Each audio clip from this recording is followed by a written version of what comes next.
What's going on, Drinking Buddies? Brand new episode coming right at you. Real quick, you know what time it is.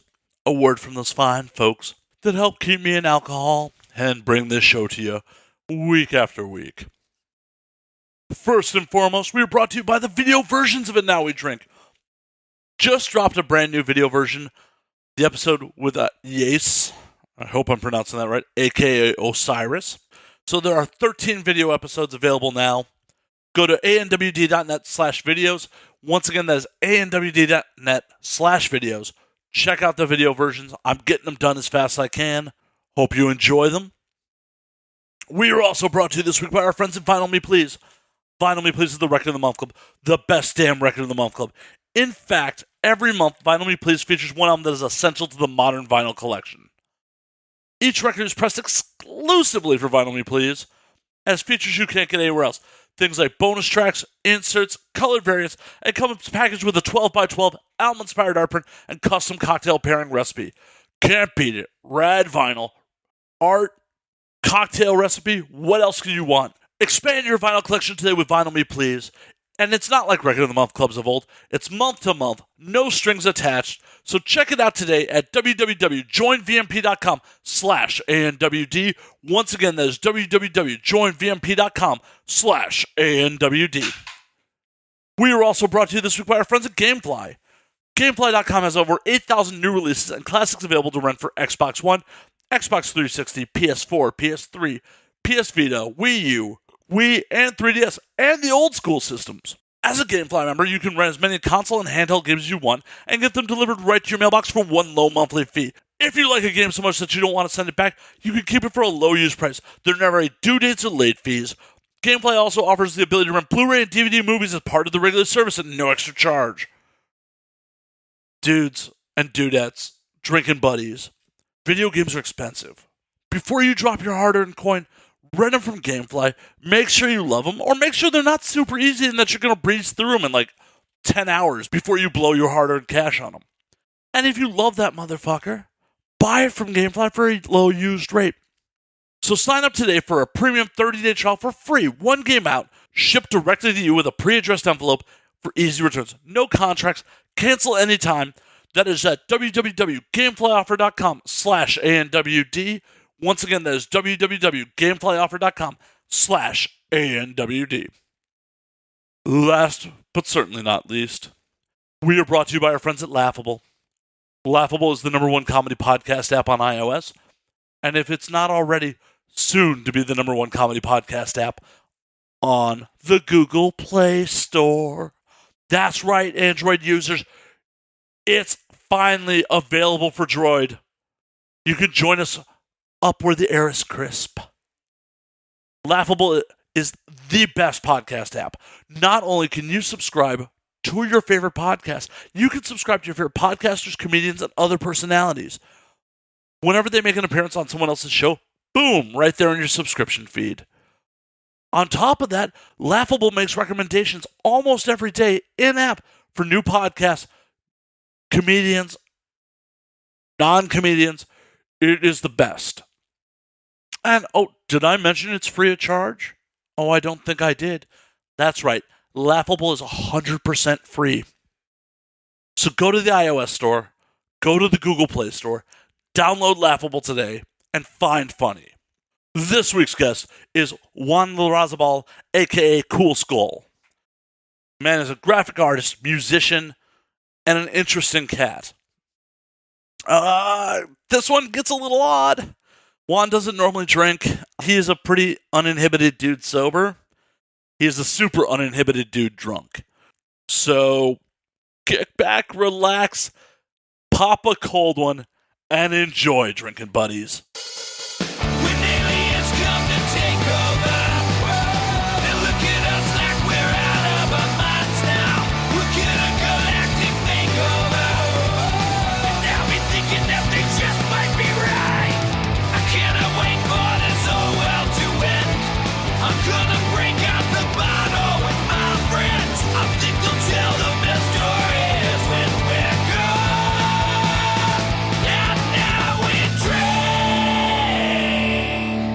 We are now. All right, here we go. Here we go. Fuck.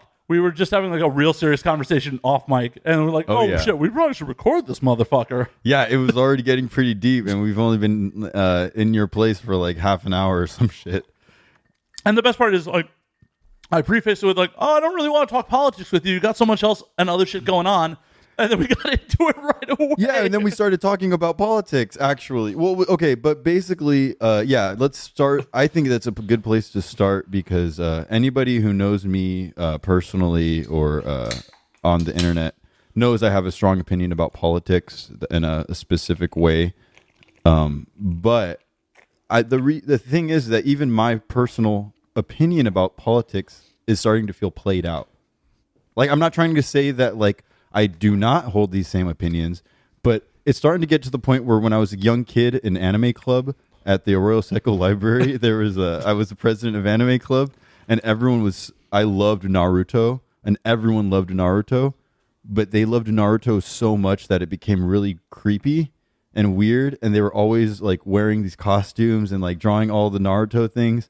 And I was just like, okay, is this anime club or is this Naruto club? Like, it bothered me. So the actual, like, the cult of it really irritated me. You're like, I'm an individual. I don't want to be just one of these other fucking weirdos. Yeah, and it's like, I love this for this specific reason, but you guys are fucking weird, and I don't know why it has to be your whole identity in the first place.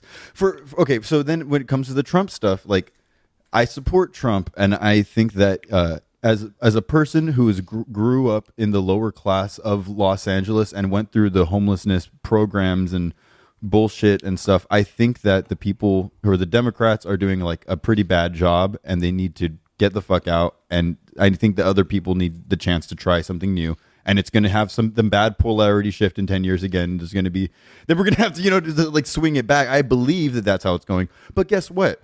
I'm not an expert in politics, never have been. And I say things to troll on the internet because I think it's funny. But in the end, what I know really well is how to illustrate and how to write music. And I have expertise in that. And I've been doing it for over a decade and a half. And I have a lot of knowledge in how to execute these types of specific things, So what I find exciting about really actually doing this podcast right now is that you and I both have completely different exciting lives, the things that are going on that we can talk about, that we don't even actually have to get to the point of politics. I think I agree. I'm not trying to say it's like, oh, it's off the table, but I'm just saying, like, fuck it, who cares? Like, it doesn't even have to be an issue. No, it's not. And that's the thing that is the biggest problem in fucking America right now, is the crazy tribalism and the fact that, like, oh, you believe something I don't, fuck you. Yes, that is the problem. I'm not, because I can lovingly disagree with anybody. If you're still willing to be my friend, if you're still willing to play Super Smash Brothers with me and like hang out and like drink or chill out and high five me and reply to my smiley lols at your stories, like just like there's some little friendly things. Like, I'm not trying to say that those are the most important things, but if you can just participate and be a friendly friend, I don't know what the fuck is wrong with that. And and I think that's because people get this fucking shit in their brain where it's like, whoa. If you're talking shit about my team, you're talking shit about me by extension. Because they have too much of a connection to that part of their identity. For example, that's why I have a large...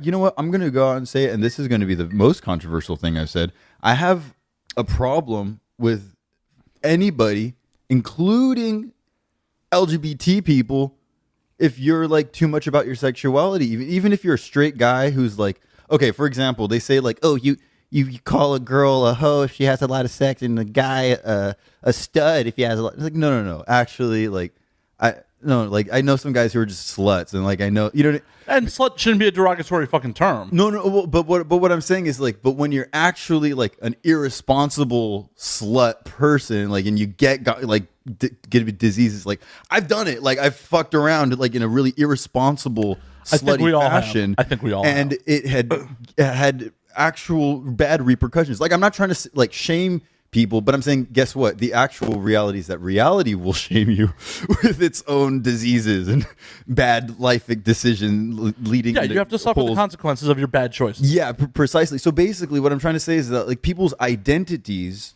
should rely more on the abilities and skills that they have than their sexuality in the first place. Unless that's their only skill. Or no, hey, there's that. But I know actually people who do sex work who have a lot of confidence in their other skills in their personal life. You know what I'm saying? Definitely. A lot of the sex workers I'm friends with are amazing artists for music, graphic design.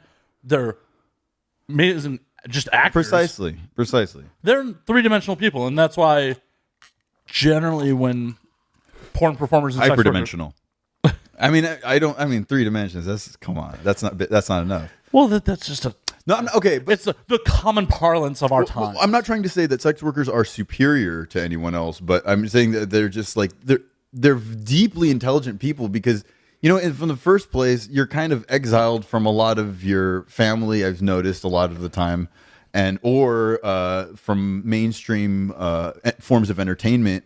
And so you kind of have to just be like, you know what, fuck it. This is what I do. And there's like a no holds bars reality to every conversation with people that I've had in the industry because they're like, oh yeah, like what the fuck? I mean, what am I hiding? Fuck it. Like, let's talk about it. Yeah, I did that or whatever. Like you've seen genitals go in my genitals. Yeah, yeah, exactly. Like this is supposed to be the most intimate thing that happens. Yeah, fuck it. But for example, and actually, in fact, probably I think one of the most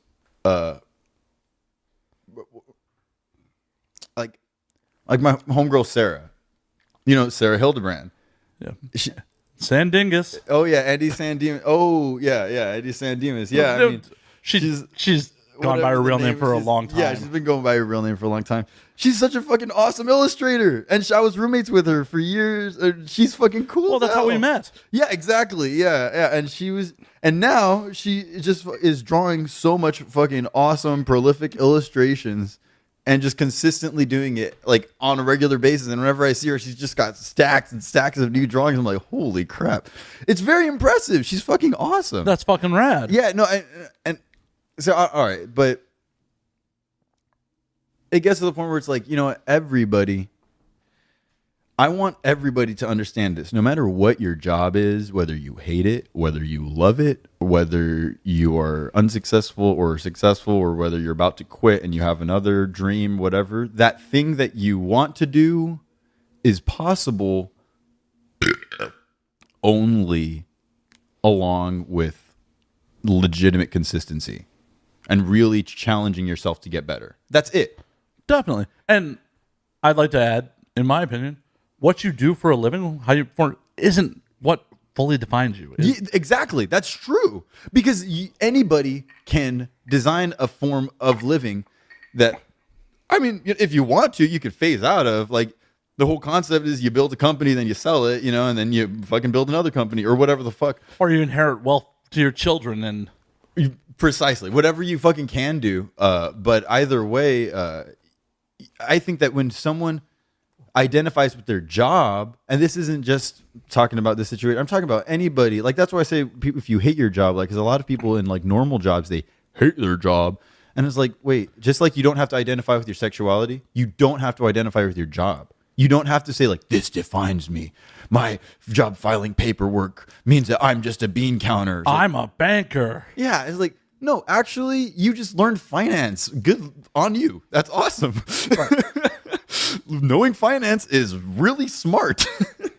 Yeah, being able to move around numbers probably means you have a nicer place than me. Yeah, exactly. See, well, I never learned about finance as a kid. And I know people who learned about finance from their parents. And you know what? That's perfectly fine. I just didn't know. Well, and that's something that fucking school should be teaching people. Mm-hmm. Who gives a fuck about cursive? Teach me how to balance a checkbook. Hey, what I actually think that, okay, I think my biggest political argument... The hats come off for the audio audience. Yeah, here you go. I think that my biggest political argument is that we need to change the school system. 100%. And I think that we need to overturn it and start again. And we need to... I think we do need to do calligraphy. Why? Because nobody has any connections to the tactile world. It's all digital, right? And although the digital world is really cool, I think if we taught kids in an analog world with calligraphy then they would have a challenge to achieve. Do you know what I'm saying? Like, they would be kind of like, oh, wow, that's kind of cool. Like, I did that, you know? And then if they did even math equations in calligraphy, that would be really interesting. But I think that we need to teach them about, like, how to balance checkbooks and how to do invoices. Like, either, like... Start your own fucking business? How to start your own business in high school. I'm sorry. Why not? Why not? You could do geometry in middle school. Why not? They're not retarded. They don't have to wait till fucking senior, fresh, or sophomore year to do geometry. No, you can do that shit in fucking elementary school. I'm sorry. I would rather they teach you how to fucking start a business than geometry. Well, no, exactly. No, but what I'm saying is, for example, people need to understand more about math in general. And I think that if they had math in non-math based environments, they would get further with educating the kids. For example, using math in forms of music, musicology, and composition. How do you feel about them? Sorry, I didn't mean to cut you off. Yeah, that's but how do you feel about them cutting fucking music programs? I think that they should cut everything. I don't trust their music programs. I don't trust the school system as it stands. I think that they all need to be abolished. I think that if you're a student kid right now, I don't care what's going on. I probably shouldn't say this, but you should fucking drop out of school and not go to college and learn from the internet and make friends and be a social butterfly who gets along with people and washes dishes if you stay somewhere for free. And, like, you know, if you get drunk, don't puke over somebody's place, and just fucking learn things and get better at them and be friendly and respectful and make as much money as possible and protect yourself legally, because they're trying to fuck you. They're trying to rape you, and they're trying to make you a fucking slave.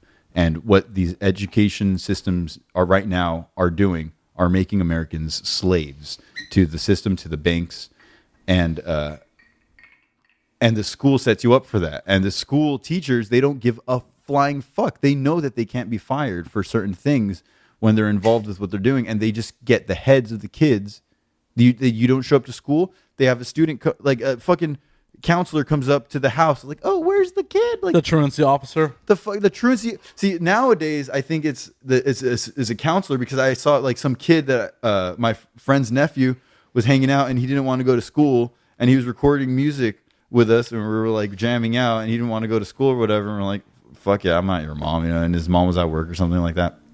And his mom came back. She's like, what the fuck?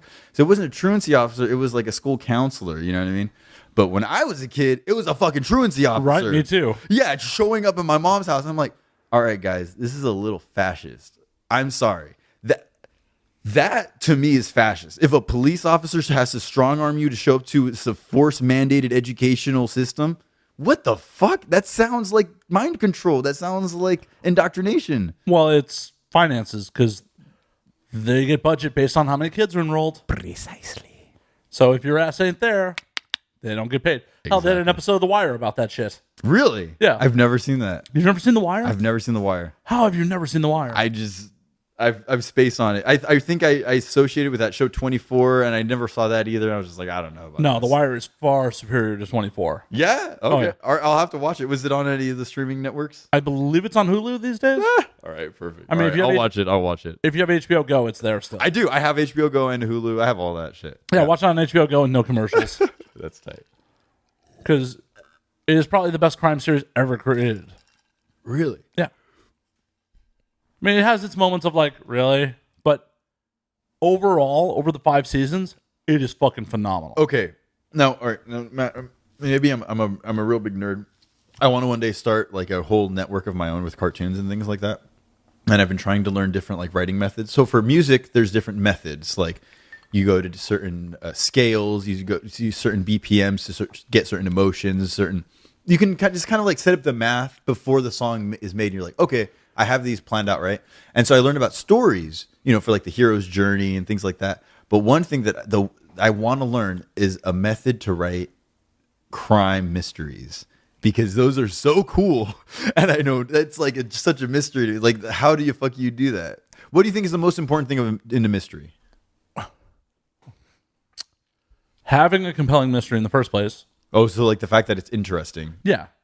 Because if your mystery is like, who shat on the floor? How are you going to get people engaged? That's a good point. You have to have something bigger than life that they're investigating, that they're trying to discover. You have to have compelling characters. You have to have compelling antagonists. Your protagonist is only as good as his antagonist. Yeah, you're right. Because who gives a fuck about Optimus Prime without Megatron? Yep. Or who gives a fuck about Qui-Gon Jinn without like Darth Maul? I'm sorry, like, and I know that was one of the least favorited Star Wars movies to some. But everyone cared about Maul. But Darth Maul was so tight. Like they even brought him back. I'm sorry. Fuck Solo. Oh my god! I saw part of it and it was pretty cool. I didn't have that much of a reason to dislike it, but I just got bored of it. You know. Okay, I have a bunch of reasons.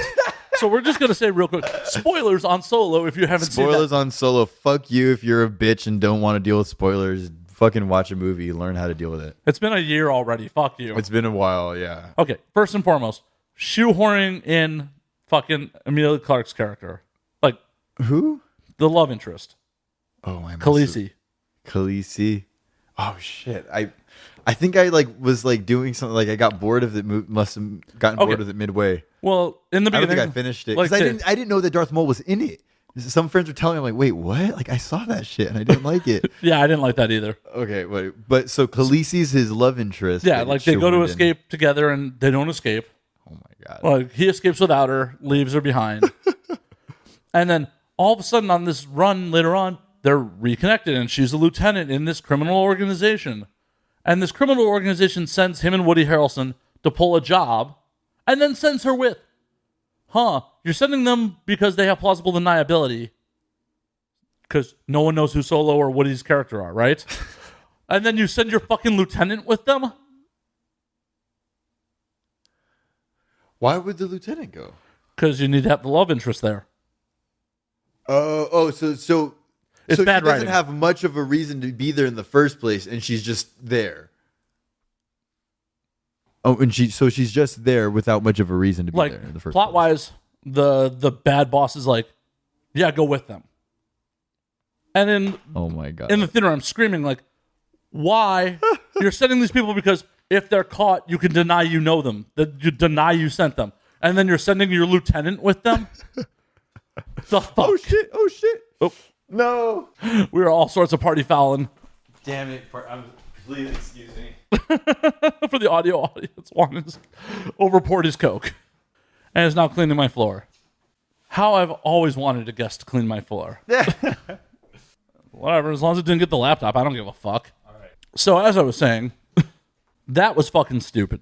And then you add in that it's a prequel, so there's no real fucking stakes. You know Han Solo's making it out of there. Yeah, so there's no chance that he's going to die. So every time you set it up that he's going to die, you're like, nah. Nah, he's going to be fine. It's obvious. And then they just added stuff like, oh, here's your blaster. Oh, your name's Solo because you have no people. Like, it was just... Oh, it's like, oh, so that's how he got that. That's how that happened. Yeah, just like... like Star Wars masturbation. It was just so bad. It was fucking bad. If you had swapped out the character Solo for anybody fucking else. What I'll say about Solo in defense of it is that it at least was exciting visually, where Rogue One and there's another one before that. Force Awakens? Force Awakens. Those bored the shit out of me. And I saw them in theaters hoping to see a great film, meaning I saved up money where I'm totally broke and I'm like on my last dollars and I'm like, I got $25 to take me and my date out. Let's fucking see this because I really desire to see this movie. And they raped me by giving me a terrible film. Like it was so boring and masturbatory and uninteresting, and the new characters weren't even compelling. Whereas Solo was at least exciting. I was like, okay, he met with a Wookiee. See, I didn't think it was exciting because there was no stakes. Yeah, that's true. I get that. And I get that. Spoiler. If you haven't seen Force Awakens, whatever. Like, the movie's like fucking 3 years old. Fuck that movie. Fuck it. Force Awakens is so bad. How many times can you redo A New Hope? Please stop redoing A New Hope. Just come up with new characters. Like, oh, hey, this hasn't worked for us the 2 times before, So we're just going to make it bigger. And on top of it,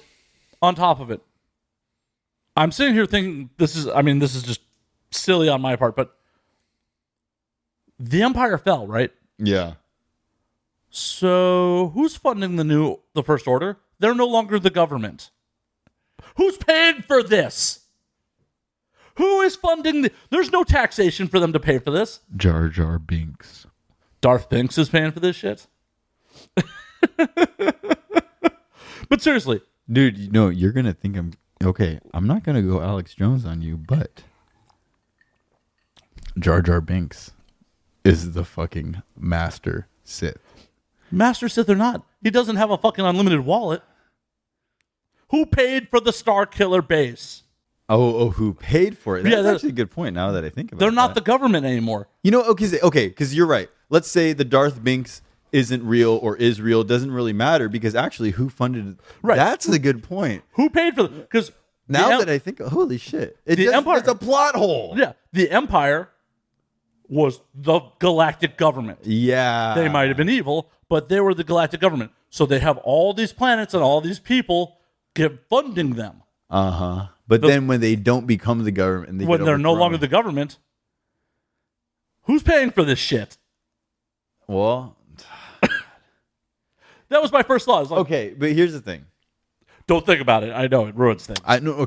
I've been following with my friend Chris around the corner. Actually, he kind of lives around the corner. We've been kind of like hanging out and do co-working because he's also a visual effects kind of guy, and so we work on commissions together.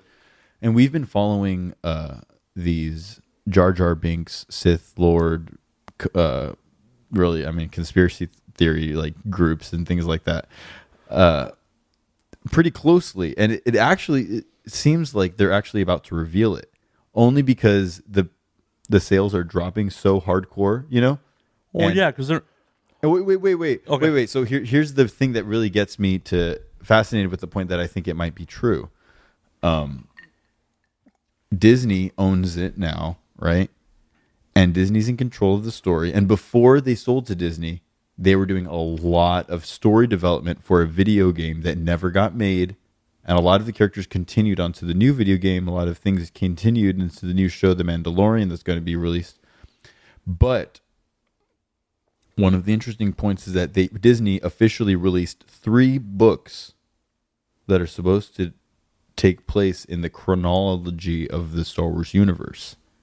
And at the very end, there was this character of this kid whose ears were cut off and seemed a lot like a young version of Snoke. Okay? And this is in the 3rd book of their new books that they just released. And this kid meets Jar Jar Binks, and Jar Jar Binks is like a clown at this this place where this orphan kid is just hanging out. And he's like some street kid wanderer without a family that was like tortured and just kind of like is hanging out. And Jar Jar Binks is like, ooh, Mista, blah, blah, blah. Like, I teach you how to do these tricks and we make lots of money, blah, blah, blah, And it's trippy. But it seems like they're preparing you for it. Like that guy Snoke that they were giving us could have been like taught by Jar Jar. I don't know. I mean, I'm not opposed to this theory. I think okay. Personally, I think that there's only one thing that Disney could do to rebuild the integrity of the Star Wars universe. Oh, I'm all ears because I don't think they can. No, okay. The one thing that they can do, and the only thing in my book, as whom I consider myself the expert Kool Skull on this topic, because dude, I'm a big Star Wars fan. When me and my little brothers were homeless on Hollywood Boulevard, we fucking literally went out during the Star Wars Episode 3 premiere and sold a bunch of Star Wars fan art on the Hollywood Boulevard and bought our tickets to see it at the fucking Vista Theater. Like during the night of the opening, like we're real big fans, right? And we had like encyclopedias about the Star Wars universe. I've like obsessed about, and there's a lot bigger nerds than me, but I am such a huge Star Wars fan. And I think that the only thing that they can do to revive the Star Wars fandom is to actually bring back George Lucas's original idea of making Jar Jar Binks the leading evil Sith Lord, but as an interesting new bad guy. Because guess what? They haven't brought in any fucking interesting new bad guys. Any. Well, here's my big problem with The Last Jedi, which was, Oh my God. they just went to undo everything they did in Force Awakens. Yep. Like, hey guys, It's over. yeah, you can't be consistent for 2 movies. Seriously, 2 movies you can't be consistent. The prequels, despite their flaws, were at least consistent between the 3 of them. Exactly. That's what I'm saying. The people talk shit about the prequels mostly just because they're cheesy. Oh, they're That's cheesy. it. Well, there's a couple things I got problems with the prequels. No, okay, yeah, but here's the thing: the new ones aren't just cheesy; they're shitty, Oh, I agree. and they're badly written. Oh, hey, I just pointed out. Who's paying for this? No, yeah, but what I'm saying is the old ones, they're badly written. The lines are bad. It's goofy and cheesy. But like, you at least get the story. And guess what? You get gratifying bad guys, gratifying evil villains who are cool and fascinating, and they have their own like in planets and species. And it's always like every movie you're like, wow, that's a whole new aspect of the Star Wars universe that I've never heard about. But they don't fucking do that anymore. Hell, they managed to make Boba Fett the biggest chump in all of Star Wars seem like a bad motherfucker. Oh my God, exactly. And he just fucking falls in. Like, What? And then now they're good. Oh, I don't know. It bugs me. Now they're okay. You heard of the Mandalorian show? yeah, I heard about it. I'm fascinated with it. It seems interesting. But I'm sorry. How are you going to bring up a character that is so closely resembling Boba Fett without addressing Boba Fett? I'm sorry. Boba Fett is one of the coolest fucking characters in all of the Star Wars universe. Who dies like a chump? Dies like a chump. And Boba Fett fans want to see Boba Fett's story. And Boba Fett fans don't want to see fucking Mandalorian. Who the fuck is this? And that's fine that they're doing it. I'm going to watch it anyways. But you can't just have the most interesting character you've designed die like a bitch in the real movie, one of the old school real movies, and then never really explain what's going on with him in like a film, No, you guys should have done that before you did Solo. You should have done that before you did the Rogue One. No one gave a fuck about any of the characters in Rogue One. I did. Who? The girl. Who? The lead girl. I can't remember her name. Why? Why was she interesting to you? She had motivation. You know, her father was the Death Star scientist. Like, Oh, yeah. Okay. You know what? That's a good point. That's definitely a heartstring to pull. Yeah, they did a good job pulling that heartstring. they You're right. pulled that heartstring. The characters, because none of those characters were in A New Hope, you didn't know exactly what was going to happen with them. Yeah, exactly. You basically made expendable characters. I am a big proponent of movies don't necessarily have to have a happy ending. That's true. That's true. Okay, my biggest problem with Rogue One is, all right, I'll be honest with you. They're quite vapid problems, but I don't like humans. I think that if I'm watching a Star Wars film, I don't have to deal with your fucking diversity, LGBTQ, like racial diversity shit. I just want to see aliens. I want to see robots and aliens and maybe humanoids, humans that are part human and weird. Alan Tudyk's fucking robot was great in that. All right, the robot was smart and funny, but why? They're bringing in this Buddhist monk Asian guy and his like. You know homie. why that? You know why the monk was there, right? Why? The Chinese market. No, seriously. No. Yeah, exactly. You're right. But then they have that fucking overweight Asian girl too in it, and I was just like, wow. You know, the monk is actually like a Chinese action star, right? But he should have been a more interesting character than just like a racially specific character. He was there specifically to pander to the Chinese market. I know, which is why I think it was silly. Oh, I don't disagree. Do you know what I mean? Like, that's why I'm like, no. It should have been even if you have an Asian guy in it, give him a cool costume. Give him a cool outfit. Like, what about like a weird thing where you only see part of his face, you know? And he's like not quite. Give him Forrest Whitaker's outfit. Okay, some other fucking outfit than just some like obvious racial pandering bullshit. Because, you know, you're trying to like push diversity, but you're actually pandering to stereotypes. And it's pathetic, especially when Star Wars is supposed to be well designed and fascinating. I think. Yeah, no, it's poor writing. Think. It's poor writing. It's putting business in front of the art. Oh yeah. Yep. And exactly. that was definitely a weak point. But I thought Rogue One was fucking garbage. See, I enjoyed total garbage. I enjoyed the fact that they plugged a bunch of New Hope's plot holes. All right, I'll give it that. That was fascinating because it plugged into New Hope, but I still thought it was kind of like garbage and like, and the whole point where she was like there at the very tippy top of this thing and like putting the little USB stick in the thing. I'm like, what?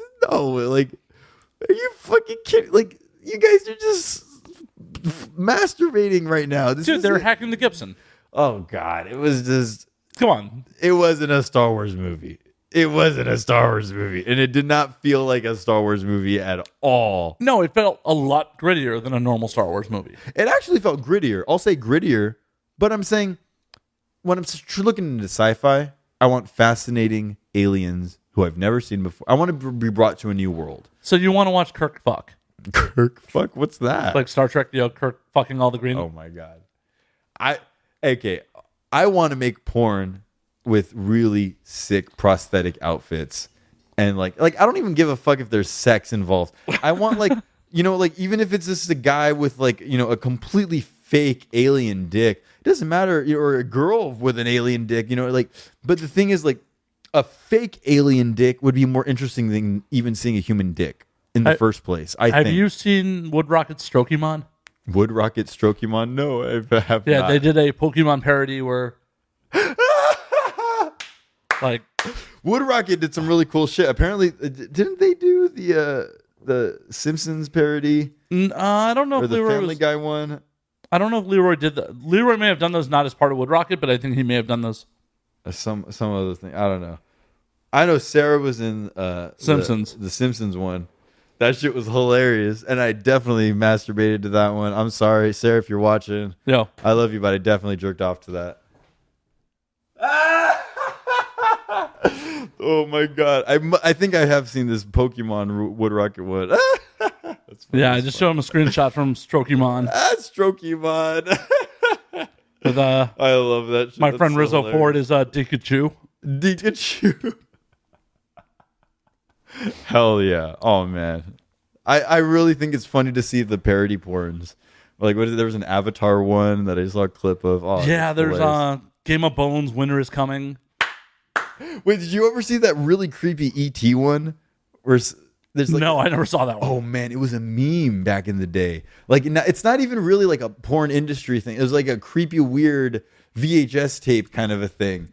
You ever look up the creepy ET porn? It's hilarious. And my computer's about to get all the viruses. Oh my God, yeah, I don't know. There might be, but there was some musician that I knew back in the day that was like making beats and some lo-fi hip hop beats, and he used clips from it to like make the music video. And I was like, oh, that's so funny. Where'd you get that? Blah, blah, blah. But that was like back when I was all into 4chan and all that. Oh shit. God. Yeah, that's it.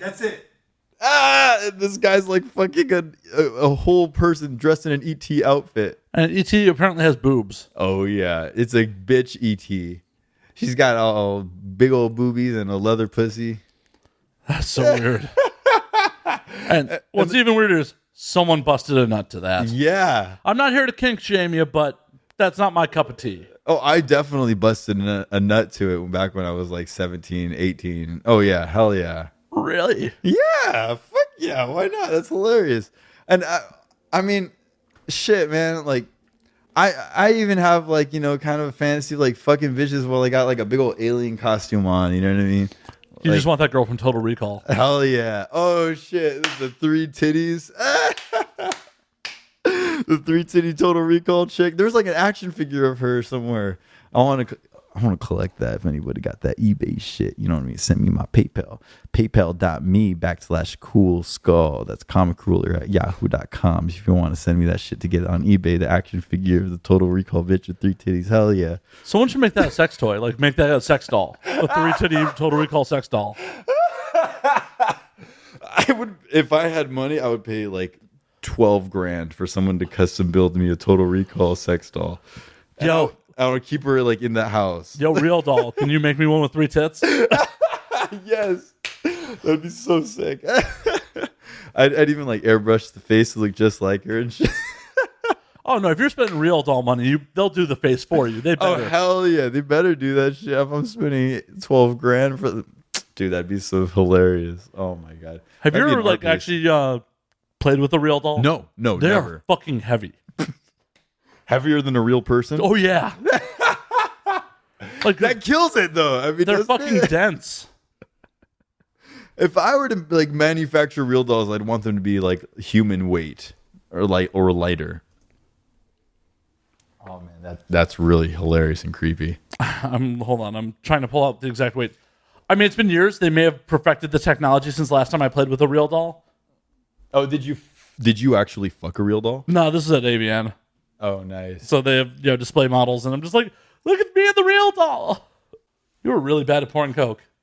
Well, fuck it. I spilled it myself at least, right? Yeah. I didn't even get it on your table at all. So they make ones with magnetic faces now. Magnetic? Ooh, that's creepy. That's really weird. Because what if, like, I don't have magnetic energy pulling away from my face while I'm fucking a real human. You know? Like, I don't have that. Why would it even need that in the first place? That's disgusting. That's more disgusting than magnetic faces? What the fuck? What, am I putting glasses on I this think bitch? that's like magnetic swap. You can swap her face out. Oh, like the faces are switchable with that's You're like, tight. I changed my mind. Oh, never mind. Today I'm fucking Angelina Jolie. Today I'm fucking an alien bitch. Today I'm fucking a robot, cybernetic human. Just do it up. Like, do all of Brad Pitt's exes. Like, I did Angelina. I did Jennifer Aniston. I did. Oh man, I definitely want an Angelina Jolie face. Holy shit. So I want Trinity from the Matrix face. Oh, Carrie Ann Moss. And then you can make them between 4'10" and 5'10". That's a good top. Okay, by the way, I would date a tall girl. I'm pretty tall myself, so I would go out with a tall girl, but I don't know. I just never really hit it off with a tall girl. I did hit it off with a tall girl one time, but then she never hit me up again. Boo. Did you get in? No, I didn't, but I did smooch her at Sunset and Vermont Station, and she remembers, and you know who the fuck I'm talking about. Denise. So fucking cool as fuck. I miss you. So they may have just changed the weight on these motherfuckers, because body type D, which is 5'6", 100 to 105 pounds, 38, 24, 38, double Ds. That's funny. Shoe size number 8. Wait, so you couldn't go bigger than double D for the titties? B. Oh no, you can do F. Wait, what? They got to make the titties removable with magnets too, though, because I want. Sometimes you want big titties. Sometimes you want little titties. You know. You got to buy new ones. That's how they sell you a new one. Just like iPhones, that's how they sell it to you. That's how they make you get a new one. Like, oh, that's funny. You want little tits? Buy another doll. Oh man, that's the shit. They have to have the planned obsolescence, so you get bored of it and you want you want the other one. When you fill it up with too much cum, you got to buy a new one.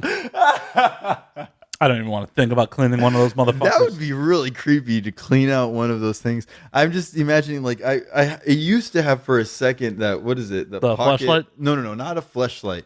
It was like a pocket rubber thing that you would like have like weird little silicone teeth in it. And you would fuck it, and like my ex would like rub it on my dick, or she gave it to me when she was going on a trip, and I was like, all right, fuck it, like let's do this.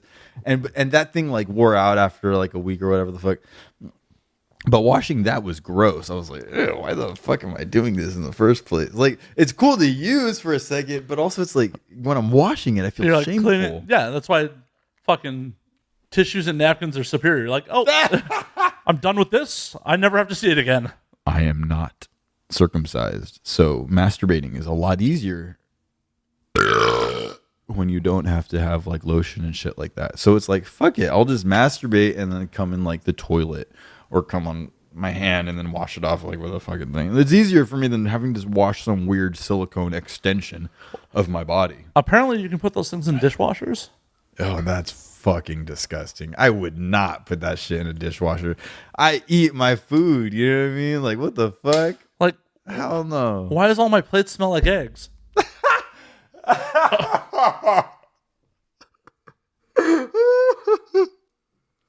That's funny. So bad. Yeah, but see that.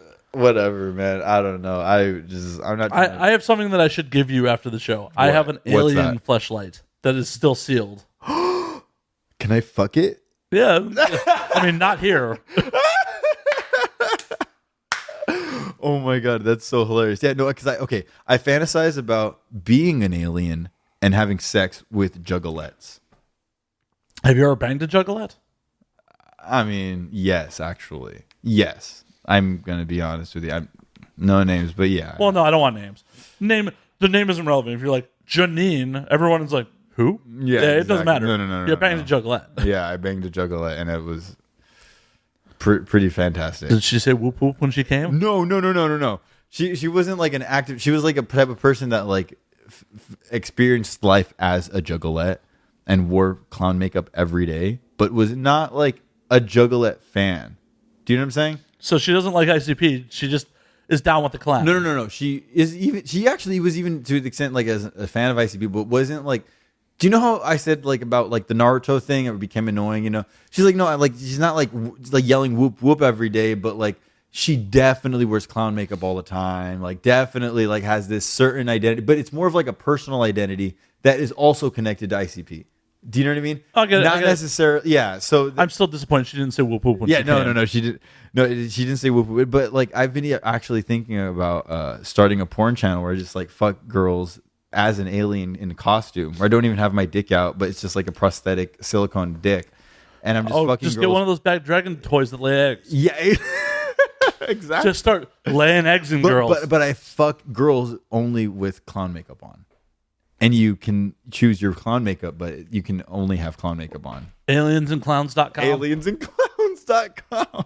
Hold on. Let's get that URL right now. Aliens and Clowns. This is a fucking business meeting right now. Aliensandclowns.com is not taken. Oh, shit. Dude, I will pay you back for that domain. You got to get that. Holy crap. That is the best domain ever. And all I have to do is like, you know, like what I want to do is like I actually want to get on like full on silicone costume makeup and like it'll probably cost me like about $200 and like some materials, you know. And I get a fucking silicone dick, hands, mask, you know. And then it's like all these like it's basically like POV porn with like lighting, but it's aliens and juggalette girls. And my dick isn't even really getting sucked, or it could even be another person in the costume. It doesn't even have to be me. Like I don't even give a fuck. I just think it would be fascinating to have like a Pornhub channel where that is what's going on. I don't even need to be in it actually. I just think it would be fucking hilarious. Oh my god. Where is it? Where are they? God damn it. I'm looking for a bad dragon toy that lays eggs because they lay eggs. They have ones that lay eggs. What's Bad Dragon? So they make sex toys like that. Oh, sex toys. Well, no. What I'm saying is that I have experience with like latex and silicone and like making monster costumes because I used to live at a monster factory. Yeah, but I'm saying their dildos lay eggs. They lay silicone eggs inside people. That would be really fucking hot. I'm trying to find one of the. I got to connect with this company and be like, yo, guys, okay, we got to get a green monster reptilian alien dick fucking laying eggs and bitches right Holy now. shit. But I didn't know they made wearables now. Like these are chiefs to put on your own dick. Oh, wow. They're like outfits for your wiener. Yeah. Wiener costumes. That's kind of sick. That's actually really fascinating. I got to be honest with you. Yeah, those are new. That is yeah, but once you get a mold, all you have to do is find out the right materials that are, you know, hypoallergenic and healthy for bodies and things like that. Then that's all you got. and you can just fucking make dildos. Like, actually, I've been thinking about getting into the dildo industry just because I've actually have experience with latex and costumes and like mold making and things like that. And it's like, fuck it, why not? Like, that'd be fucking hilarious. Do it. I've never fucking done it, but I don't know why not. A lot of money in it. I mean, is there a lot of regulation involved? No, I can't imagine there's that much. Really? So I could just probably sell like a 18 plus fucking on a website. Just out at Hollywood and Highland, hand it in people's hands like they're CDs. I could probably sell a lot that way. That'd be so funny. Just like, yo, buy my mixtape, buy my dildo. Honestly, yo, buy my dildo, bitch. And the minute they grab, like, that's $10 or whatever you're They'd be charging. like, oh, wow, an alien dildo. Interesting. I could imagine that would be a very lucrative business. It could be. Oh, that's... You would definitely stand out at Hollywood and Highland. Especially if you're in your alien sex costume while you do it. Yeah, that's the really cool thing. I really want the alien sex costume to be like... I want it to be my public live performance costume. You know what I mean? Like, actually, I'm working on basically a persona where I don't have to be me at all anymore. I'm just going to be like... I'm kind of a domestic person, you know? I'd like to make a lot of money and just have land and be quiet and shut the fuck up and never talk to anyone. But I know that there has to be some sort of persona interacting with the public. So I'd really like that to just be a cartoon character. I'd really like that to just be an alien monster with a costume, like a fake thing, like the gorillas. You know, it's not even me anymore. And they're going to look at this video and be like, that's when he said he was going to do it, you know? But like, I'm planning it because... Hey, that's fine. Corey Taylor took off the mask at some point. Exactly. Except I've been, Corey Taylor without the mask like for most of my life, and now I'm going to go be Corey Taylor afterward.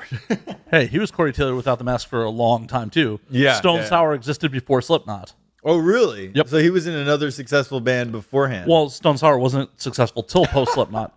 But here's the thing: Slipknot was a created band. Like, Clown owned a club in Des Moines, Iowa, or Davenport, one of those Iowa towns.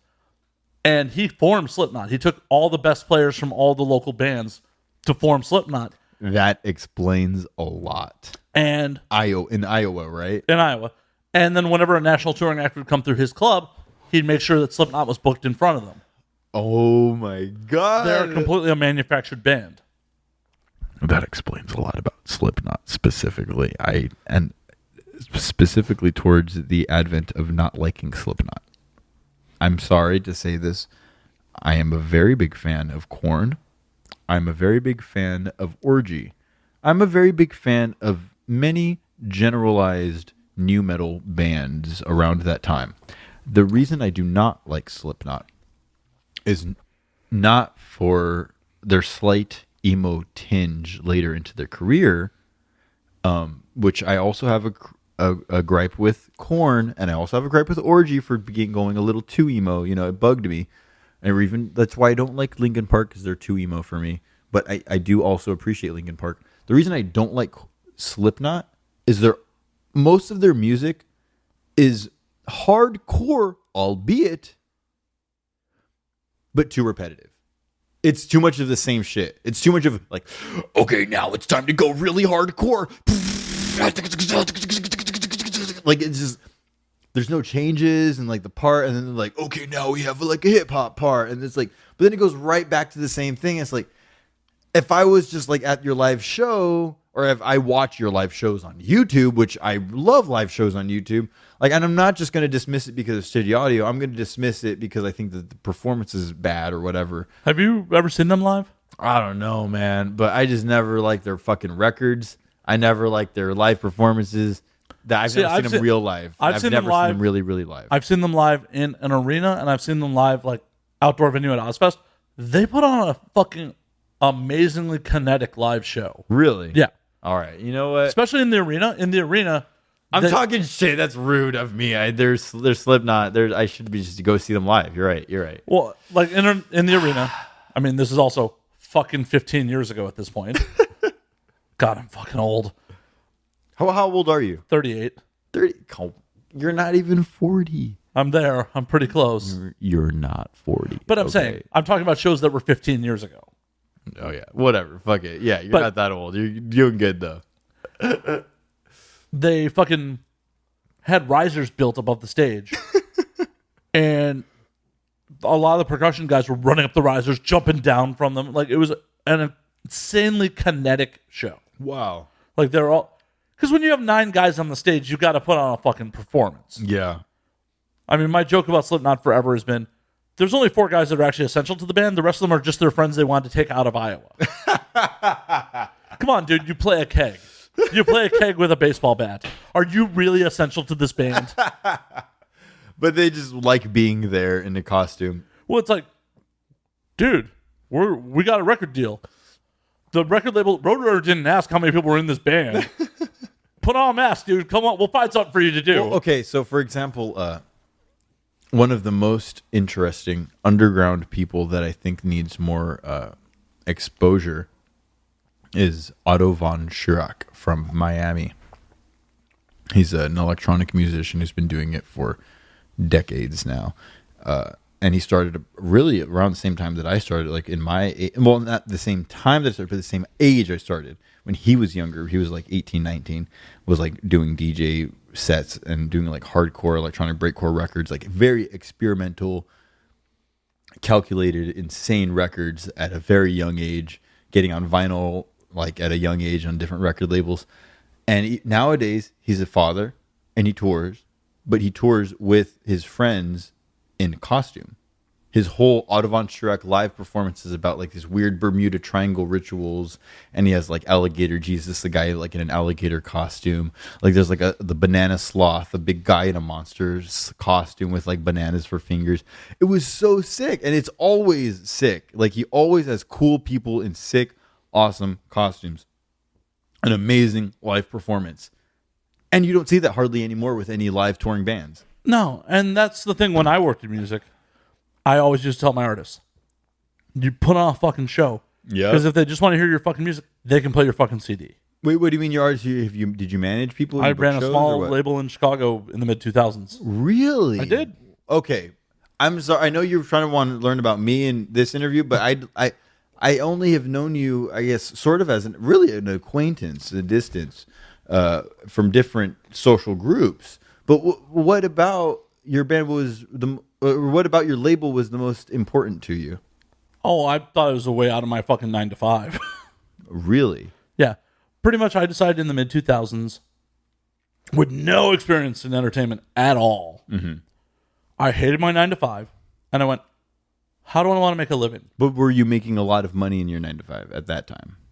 I was making decent money. Okay. So you were comfortable and you just hated your situation. Yeah, I was comfortable. I had a condo. I had a new car. Oh, damn. Like, I was living a nice upper middle class lifestyle. And I'm like, I fucking hate this. This job makes me miserable. What do I want to do with myself that I would enjoy doing? Well, I like going to bars and listening to shows. Well, okay, I have no musical talent. Like, zero musical talent. I tried to learn how to play drums in high school. I have no musical talent. I can admit that. I mean, if you ever want to be tortured, go do karaoke with me. So I went, okay, what can I do? Well, I could start a record label. I got a bunch of extra money.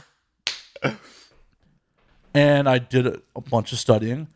And this is in the MySpace age when everyone had their bands had their fucking playlists on their MySpace page. So I started scouting, going through, like, MySpace had listings for local shows. I started going through the local show listings and just started scouting local bands. Started scouting local bands, regional acts, and put out a handful of albums. Spent way more money than I ever made. And did you put them out on vinyl? CD at the time. Okay. Damn. Yeah, That's fucking awesome. Yeah, 40 grand later. And what was it called? The label? Yeah. Called Double Tap Entertainment. Double Tap Entertainment. What happened to it? It just went bankrupt? I stopped throwing good money after bad after 3 or 4 years. And wait, so you just spent money and you don't owe money on it anymore? No, I negotiated out of my debt with the banks. So what I did was I defaulted on my corporate credit card debt for a couple years. And when the collection agency came around, I said, I will settle with you for 10 cents on the dollar right now. Oh, wow. They went, what? I'm like, how much do I owe? This much. I will pay you this much to call it closed right now. Wow. No, okay. I'm fascinated with I'm fascinated with the business side of this. And how long was that phone call? Couple minutes. Really? They kicked it up to a supervisor. They're like, you'll pay us right now? I'm like, yeah, I will pay you right now. Tense. Oh my. All right. I'm sorry, but all of you listeners dealing with financial troubles, there always is a solution. Do not let it get to you. Pay the fuck attention to the contracts you sign, you fucking idiots. Oh, I was the idiot there because I thought at the time, because I had a corporation, that I would just bankruptcy out the corporation on those cards. Yeah, okay. Yeah, I and understand that. Yeah, they went, oh, no, you personally guaranteed those. I'm like, why do I have a corporation then? Oh, my God. So their specific contract made you vulnerable to that situation. Well, and here's the thing. Here's the fucked up part. Is credit card companies can change the terms and conditions at will. They'll send you an updated copy. Oh, but you're continually agreeing to it. Right. You have to just be like, peace out on the card. But if you already owe the money, how are you going to peace out on the card? Oh, that's so. Well, as long as you owe them money, you agree to their terms of service. That's fucking hilarious and really sad for most of these losers. I'm sorry. I'm sorry for all of you fucking idiots who took out extra money that your parents couldn't pay to go to grad school. I'm sorry. That sucks. You're in a lot of debt. You are a slave. I'm sorry. That sucks, and it's a really big bummer. But you should just do a little bit of research, do some homework, and be broke, be homeless for a little bit, learn about what is valuable to you in life, and then learn about what debt is and understand how the banks and the law system controls you through said debt as well. Oh, yeah. They totally I think. Do. No, they totally do. They should have told you that in elementary school. They should have told you that in high school. Yeah, but they don't. No one tells you shit about compound interest or credit cards in high school. Nope, not at all. Unless you're lucky and you have parents who are giving a fuck about you and teach you about these things. And I didn't have that. Or you have parents that are actually good with finances themselves, because both my parents are bad at it. Oh, see, exactly. And not only that, but upper class and middle class people also don't have education in finance either. I'm not just saying this is about poor people. This is about a lot of different people, because a lot of people's parents have even success in business and don't understand why they have success in business. And that is a problem to me as well, because all of these children don't understand, why did my parents make this successful sports company or whatever the fuck. Well, sometimes they were just fucking lucky. Exactly. And they continued with it. Well, and this is what I've told a bunch of people about entertainment too. You can put in the hard work. You can be the most talented motherfucker in the room. Exactly. If you aren't not exceptionally lucky, you still ain't going to make it. Mm-hmm. Like, you can be very... Well, I still think that... Oh, no, you still need to put in the work. I still think that you have to be the best. What I used to tell my artists is drive will get you further than talent any day of the week. Okay. All right. I'm sorry, I interjected for a very long time on my some bullshit, drunken, sporadic, anecdotal extensions. No, you want to be the best. But for you, for your label, what happened when you found your first artist, and then what happened around the time, like the middle, and then the very end? No, I'm seriously, I'm asking for the 3 points, because I don't know you very well, and actually, this is very fascinating to me. So the first artist was a band at the time called Makeshift. Wow, the first band. I approached them at one of them shows. I went and talked to their lead singer at the bar. I'm like, hey, love what you guys do. Starting a label. I want to have you guys in. Oh, so as a music fan, you started a label. You were just like, fuck it, this sounds cool. I went, what can I do that and like, the goal was never to be rich. Okay. The goal was to continue to support the same lifestyle I was living, but doing something I love doing. Mm-hmm. And I love going to shows and being in bars. Well, running a record label afforded me a lot of that. Technically, in a business sense. Technically, it did. And So I brought the first band on. I started booking them. I ended up acting more as their manager than their label head. And Which is basically what happens. well, and that's a bad thing. It is not the way to do it. No, not at all. I found out. And I have anecdotes, but I want to listen to yours. Well, the problem is, once you start developing interpersonal relationships with your artists, you make bad decisions because what is good for the artist is not necessarily good for the label. Yep.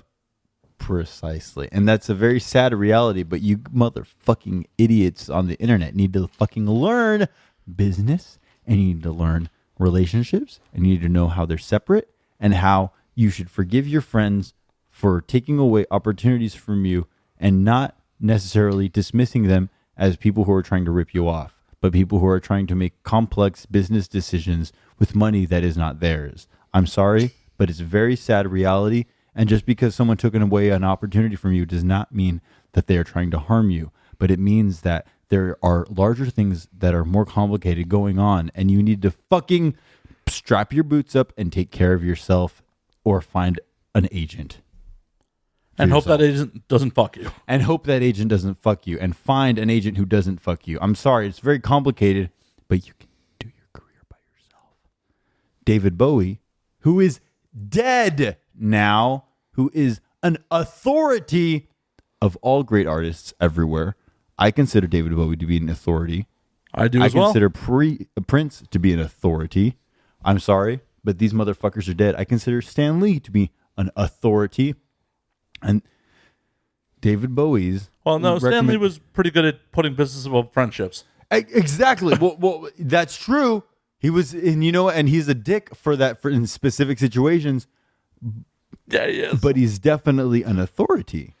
Oh, yeah. When it comes to culture leaders. But let's just say David Bowie, for example, specifically, David Bowie said that the best manager you can find is under a rock.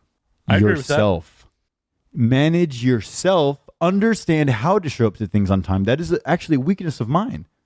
A weakness of mine is showing up on time, being connected with my customers, being communicative with my clients, being and these are weaknesses of mine. And I'm not trying to say I'm the best of everything, blah blah blah, because guess what, motherfuckers, I'm the best at illustration, I'm the best at production music. If you want a style of music, I can create you something in fucking an hour or two. I'm serious. And there are certain people that I'm late on because my actual problem is consistency. My problem is showing things up on time. My problem is finishing things. But the thing about it is, you recognize those problems, so that's a step in the right direction. No, that's a step in the right direction. And I know a lot of people who are also very professional that never get better at their craft. That are very professional, they show up on time, but they suck and they're mediocre and they know it. But are they getting further than you? But they're getting further than me because of their consistency. And I'm not trying to say I'm superior. I'm trying to say they're superior. Actually, because this consistency is more important. As I said, what I used to tell my artists, drive will get you further than talent. Exactly. The talent only takes you so far. It makes you a great record, maybe. You could get like some sale discount record that gets great reviews, and you'll be like some cult legend when you're old. And if you're lucky. And if you're lucky, they'll try to help you stop doing heroin, and they'll really want you to stop because they just want you to tour. But then you'll be like, like the guy from Death or whatever the fuck. It's like, oh, this is cool, but like, I'm on drugs. Like, oh my God, you fucking asshole. Like, it gets to the point where it's like, no. You have to take care of yourself. Personal responsibility. Well, and it's one of those things. It's one of those things.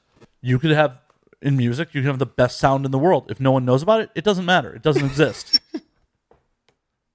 Yeah, exactly. If no one knows, I mean, okay, let's say no one knows about it, and there's a lot of artists who I love who no one knows about it. Shouts out Victoria Lisbeth.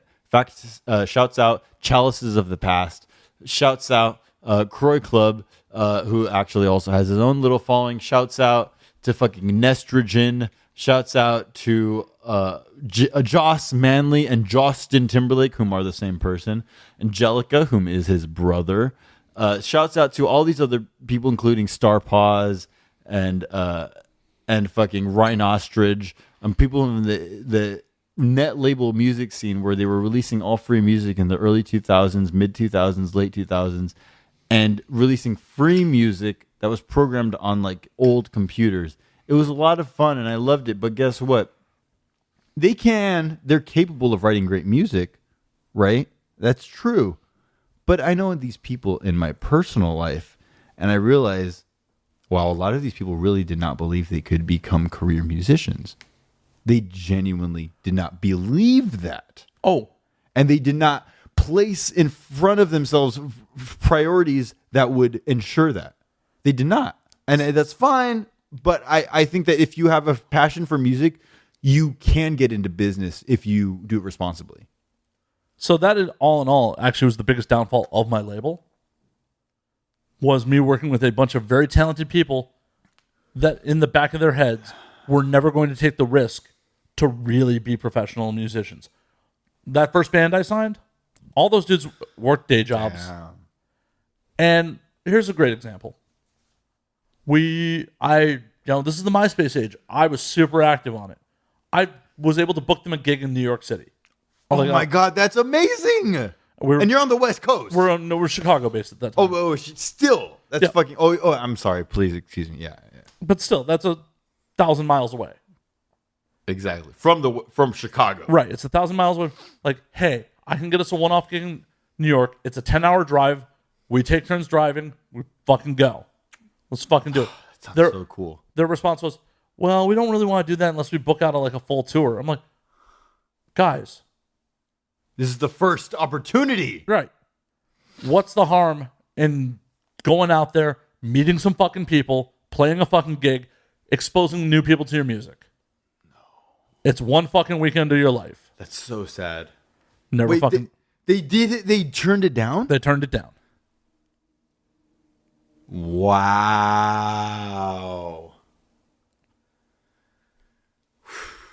It hurts. And I've run multiple labels before in my life, like small net labels, and to hear that hurts my feelings because a lot of these guys wished I could book them shows, and I would say, I'm sorry, I'm not like an agent. I can't book you shows.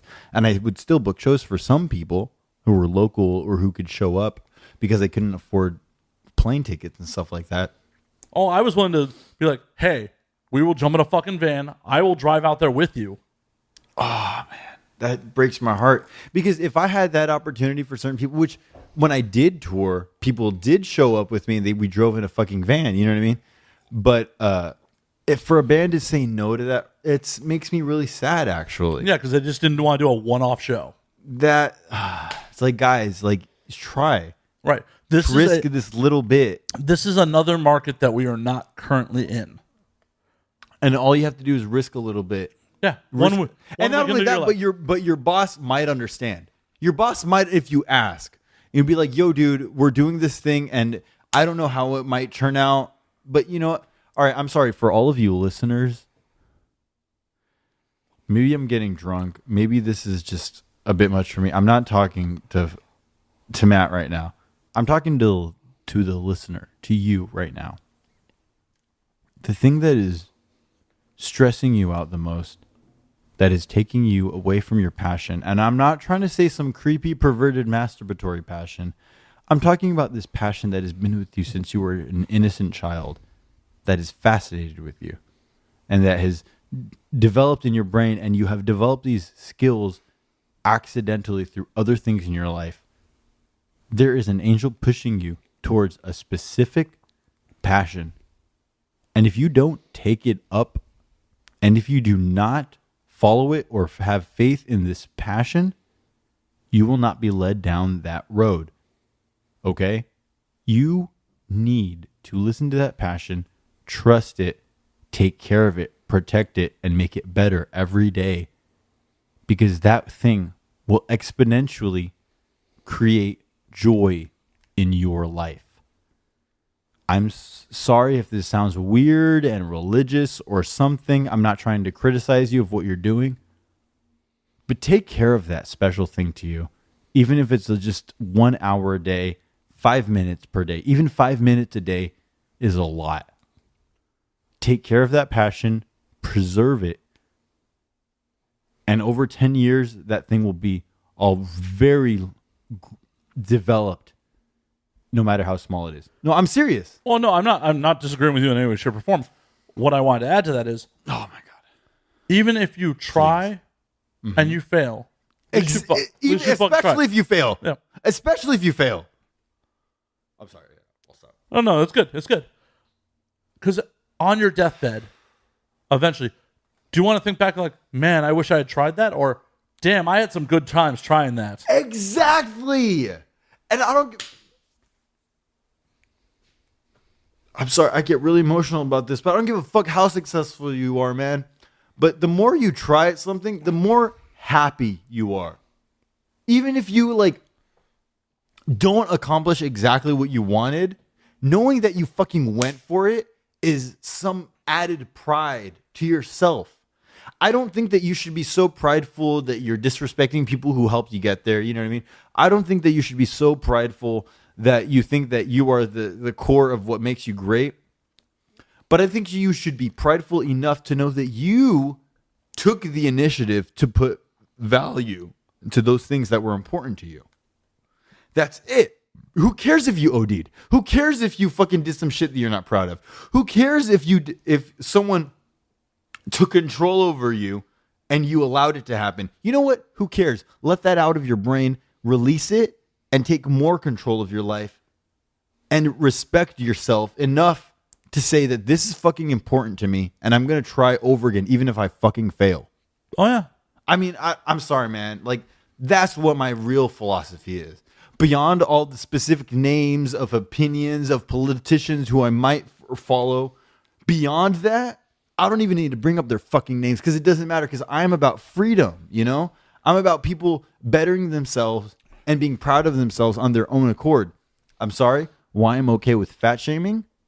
And this isn't like a specific diss on anyone specific, but why? Because it's technically, literally, biologically unhealthy.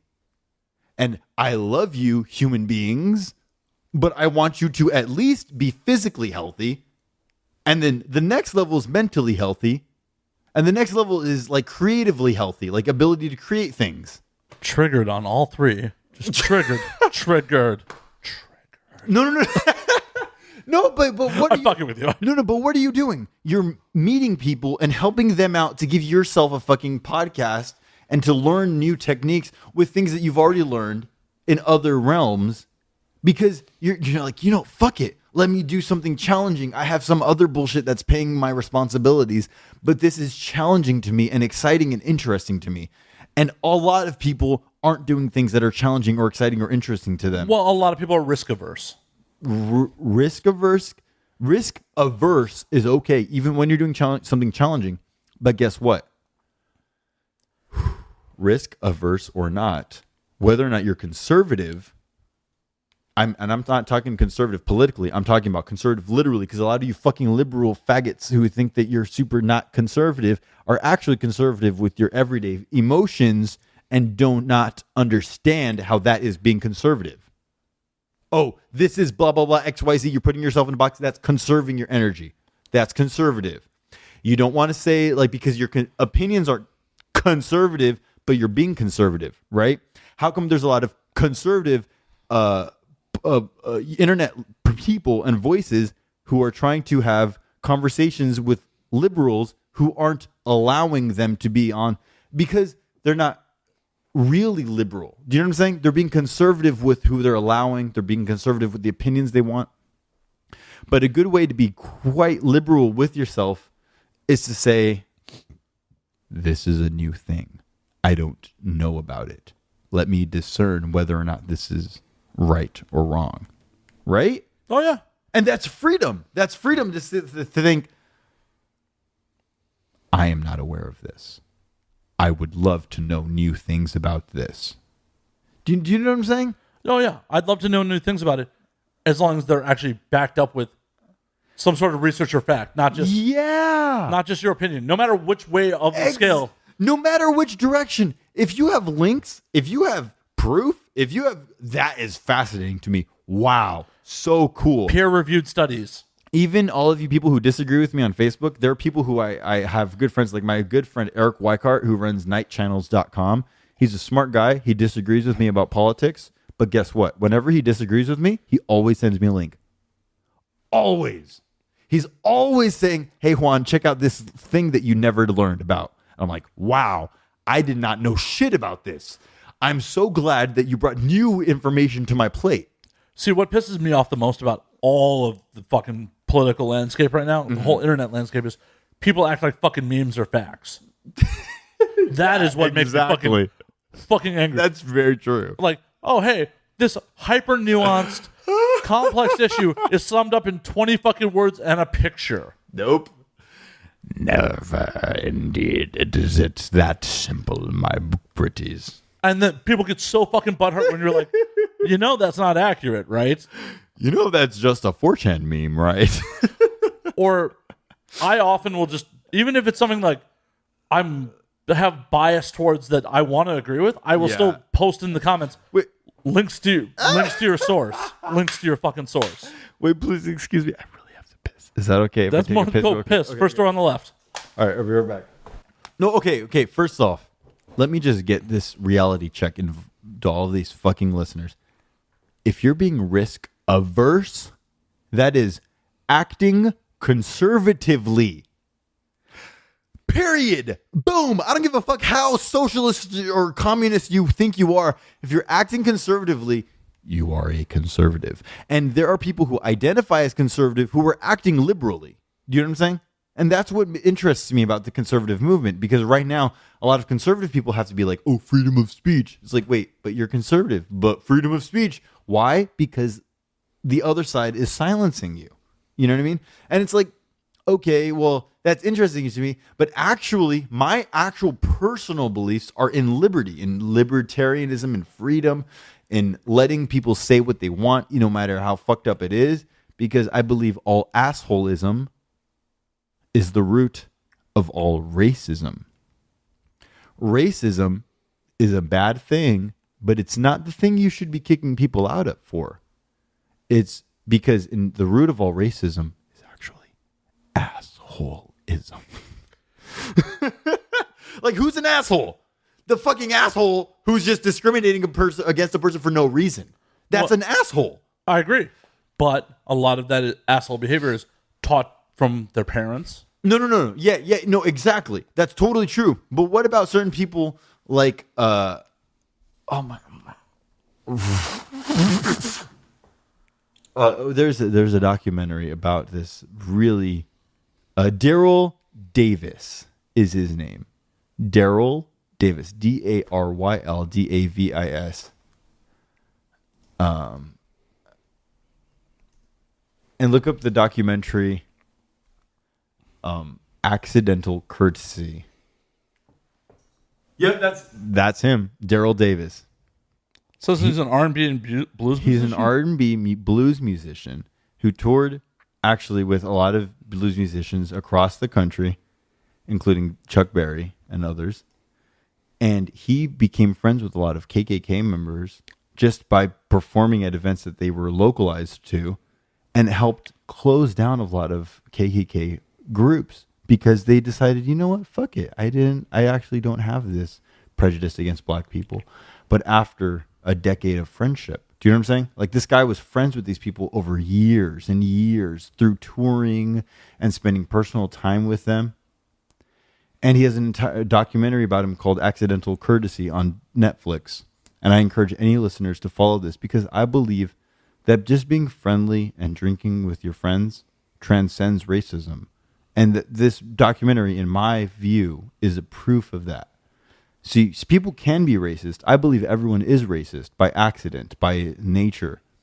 And I believe that if you recognize this and face it head on and understand it a little bit better, then you will work past your racism. But I think that denying your racism and saying, oh, I'm not racist because I'm just a superior person or I'm a better person, is actually not quite understanding the topic in the first place. Do you know what I'm saying? Like, it's actually not thinking very deeply about it. It's actually saying, oh, I'm better because I have this group. It's like, no, your group, I believe certain groups who are anti-racist are actually racist. And I'm not going to go into the specifics, But you, as I'm not trying to say you specifically, Matt Slayer, the general you. I get it. but the general you as a listener or a person of the internet. Oh wait, shit. Here, I'll go a little bit closer to the center of this camera. Should question your biases. Like, for example, I'm very racist. I'm sorry, nothing against you, but I don't like white people. And I'm not trying to say that like white people are the devil, because actually, you know, I support Trump and I support pro-white politics. But in my personal view, in my initial programmed self-brain, I see an annoying white bro guy and I get mad. Do you know what I'm saying? Like my personal racism. Oh, no, I totally get it. My selfish racism. I hate white people, too. They hold all my debt. Fuck Whitey. Every debt I've ever had to pay is to a fucking white person. Well, every debt I don't have debt. I guess I just don't have debt very much. Every person I've owed money to is a Jew. See? And stereotypes are real. Well, and I don't think of myself as a racist person, but do I discriminate against someone who's looks like they are lower income? Oh, yeah. Well, but here's what I'm saying. Discrimination is an innate thing, and you have to understand. You know what? I'm not evil for discrimination, but my discrimination is built from my past experiences, accidentally in a subconscious way. Do you know what I'm saying? Oh yeah. And if you don't acknowledge that, I think you're fucking fake. I don't believe anything else you say. Yeah, it happens. Especially the same dumb shit in fucking public. I'm sorry, you fucking SoundCloud rappers saying stupid retarded shit, thinking that it's like a fucking hit for a song. But then you put it in auto-tune, then all of a sudden it kind of is a hit song, and you're like, oh wow, that sounds perfect. You know what? Fuck you, auto-tune rappers. My little brothers are breakdancers, okay?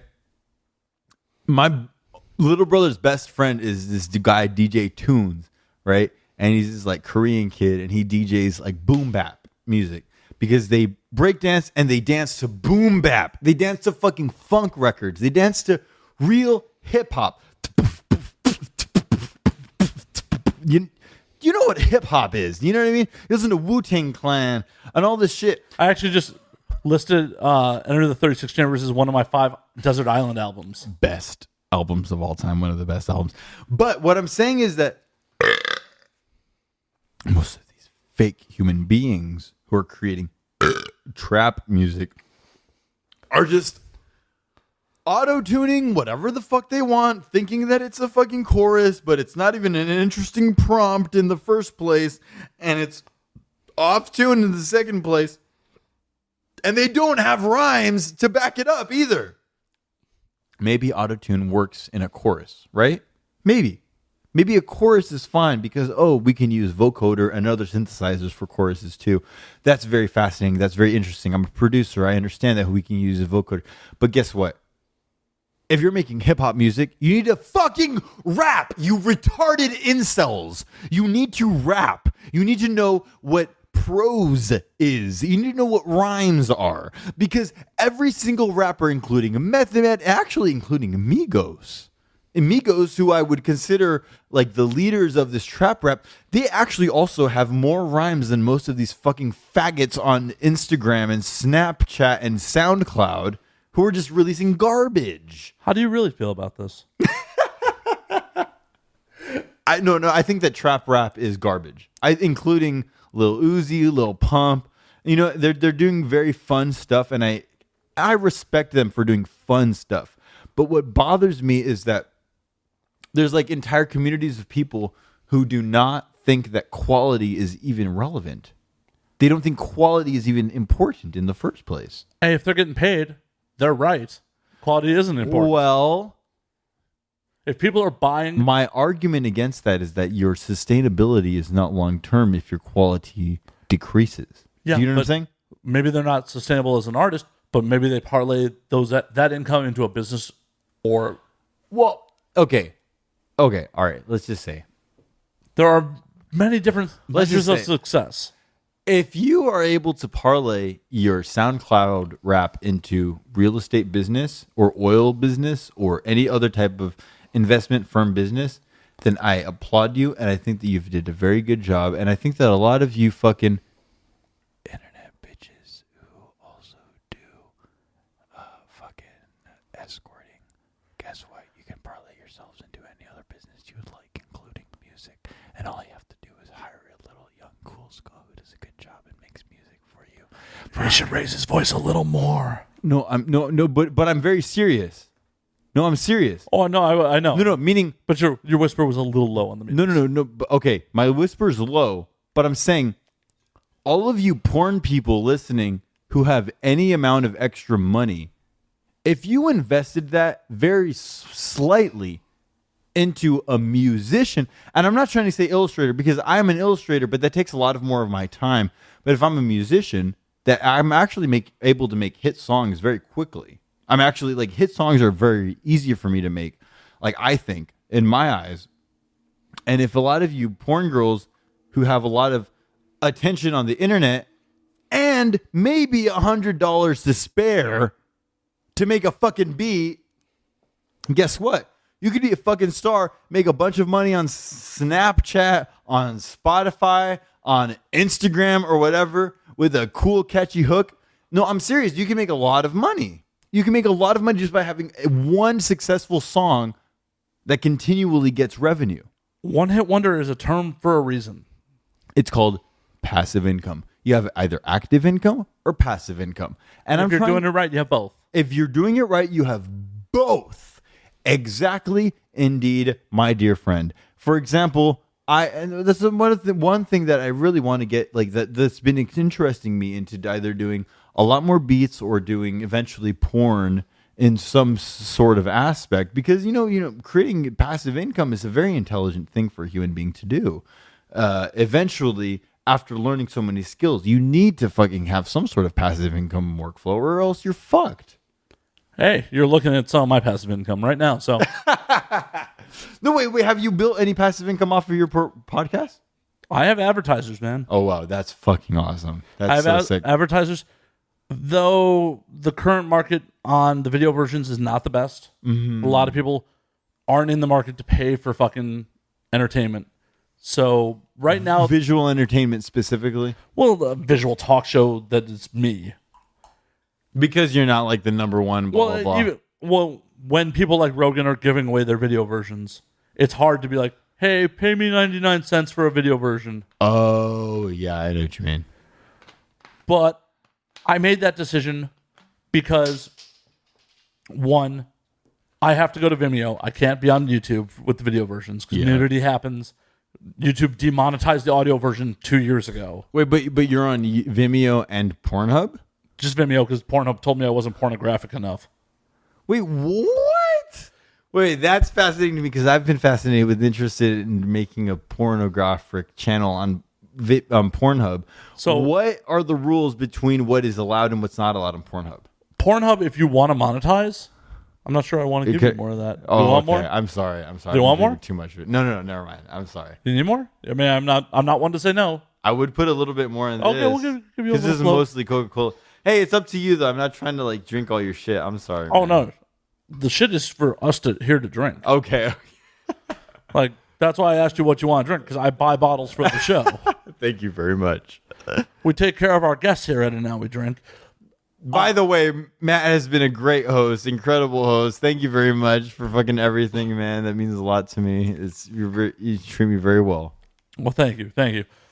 Pornhub told me like there needs to be actually full on pornography before they'll let me monetize. Really?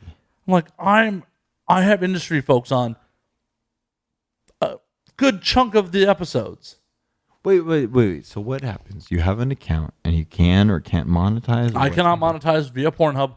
How do you monetize in the first place? Do you press a button? They're working like YouTube these days where they're paying per click. Oh wow. But because we are not quite pornographic enough here in And Now We Drink, we cannot monetize via YouTube. Wait, so I could via Pornhub. But I could bring a bitch here and fuck her in front of you on this table and it would be pornographic enough. Yes. Should I do that? No. Okay, never mind. Sorry. I still have enough mainstream guests on that I don't need to actually turn this into a full-on porn show. Like, I'm trying to get Bert Kreischer back on this motherfucker. So, No, okay. I'm only saying because I could probably do it. Oh, I could no. probably figure out somebody to fuck. That could definitely. Come on. I could make that happen. I'm not trying to make that happen. But you can't go on YouTube either. Right. I can't go on YouTube. I can't go on YouTube for two reasons. One, What's that? the amount of profanity that happens in this motherfucker. We got demonetized on audio just for that. Really? Oh, yeah. The YouTube censorship rules are insane. And you guys aren't even trying to do conspiracy theories or right-wing stuff. It's just sex stuff, right? Sex, profanity. Well, I mean, wherever the conversation goes, the conversation goes. Yeah, of course. But my God. the sex, the profanity, YouTube was not having it with the audio versions. That's And then since we've done the video versions, at least 3 or 4 guests have gotten topless during the show. Oh, yeah. Good job, all of you guests on Matt's show, because, you know, we fucking around this podcast world, we need some more titties, okay? I'm sorry. We need big-ass, beautiful titties and fucking fat-ass pussies and juicy, bouncy booty cheeks. All right, I'm sorry. I think that's a very fantastic thing, and I appreciate all of you for getting Matt kicked off of YouTube, because that's so fantastic and cute. And Oh, no. I didn't get kicked off YouTube because I was smart enough not to put it there. And before I Wait, so you knew that their terms of agreement violated that, Right. So you didn't put it there. No, the audio versions are on YouTube.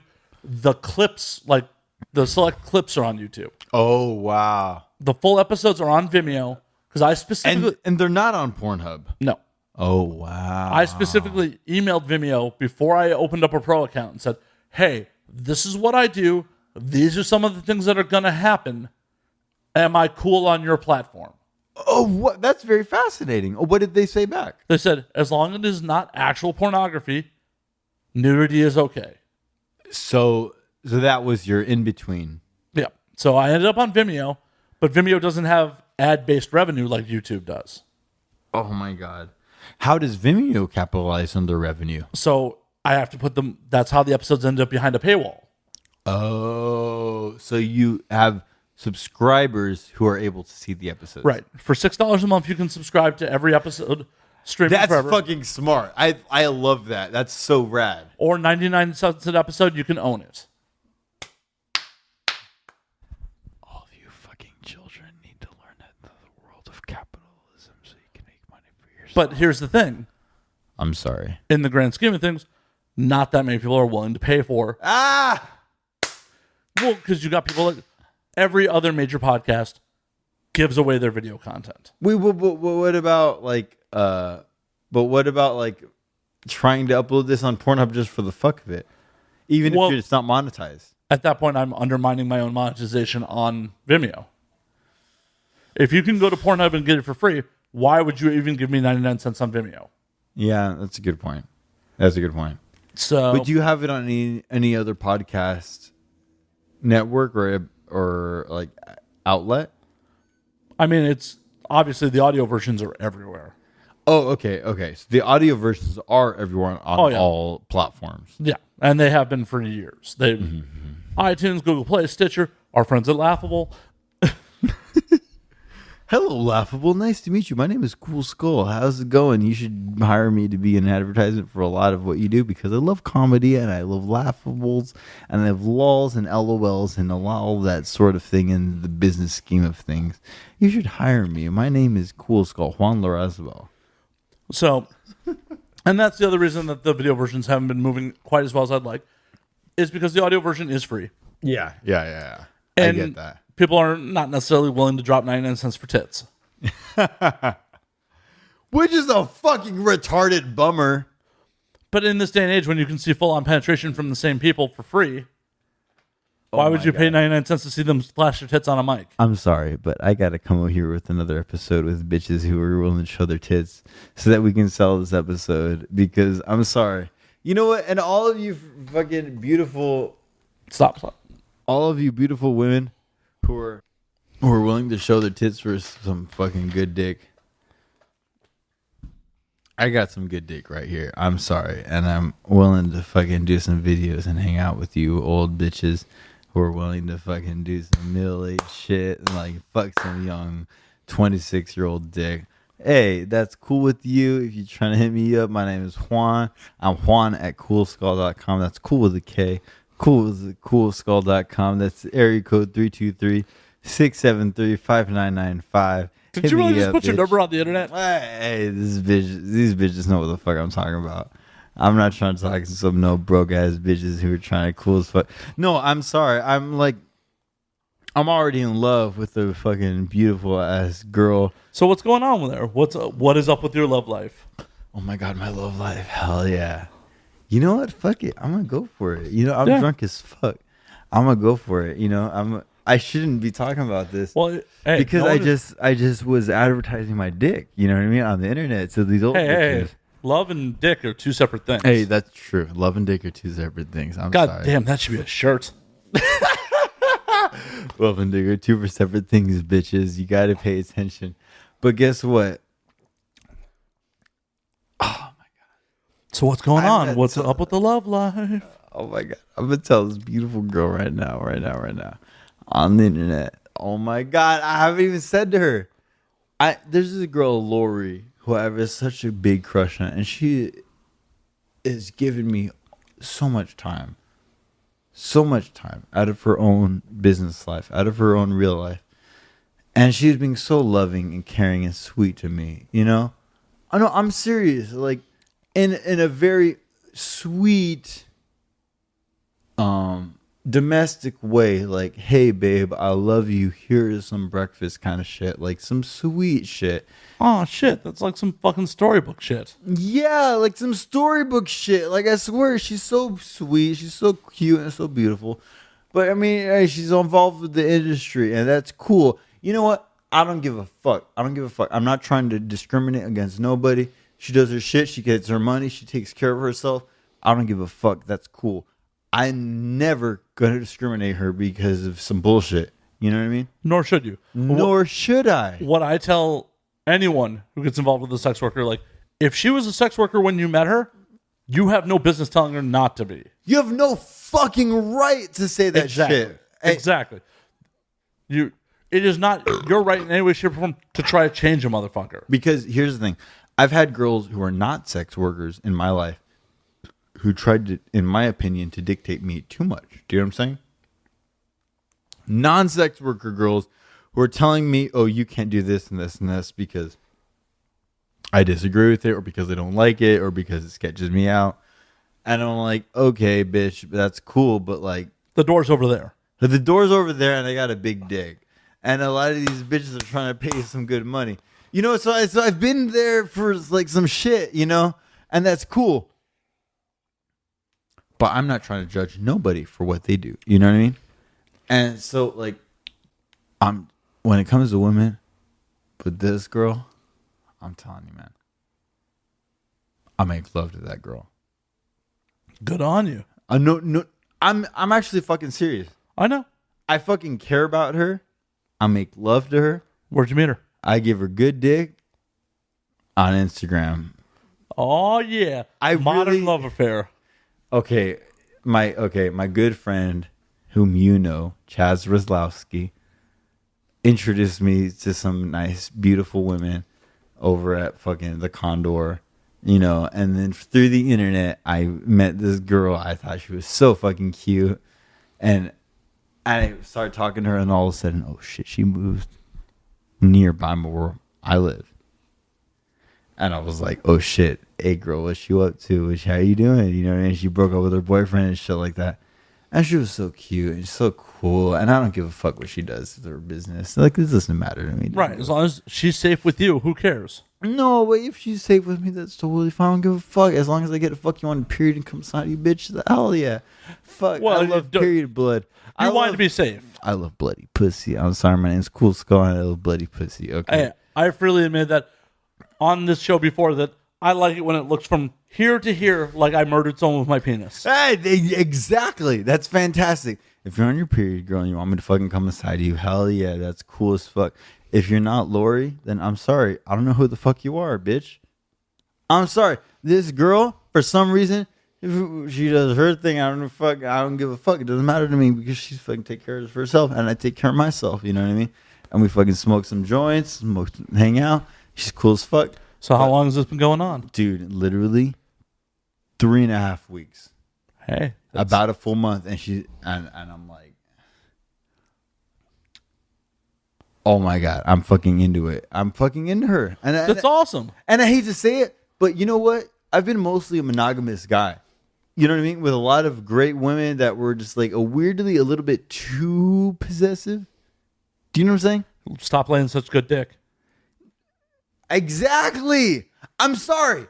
I'm a homeless kid who doesn't have very much money. I don't have money in my family. I don't have money in my fucking brothers. I don't have money in anything in my careers.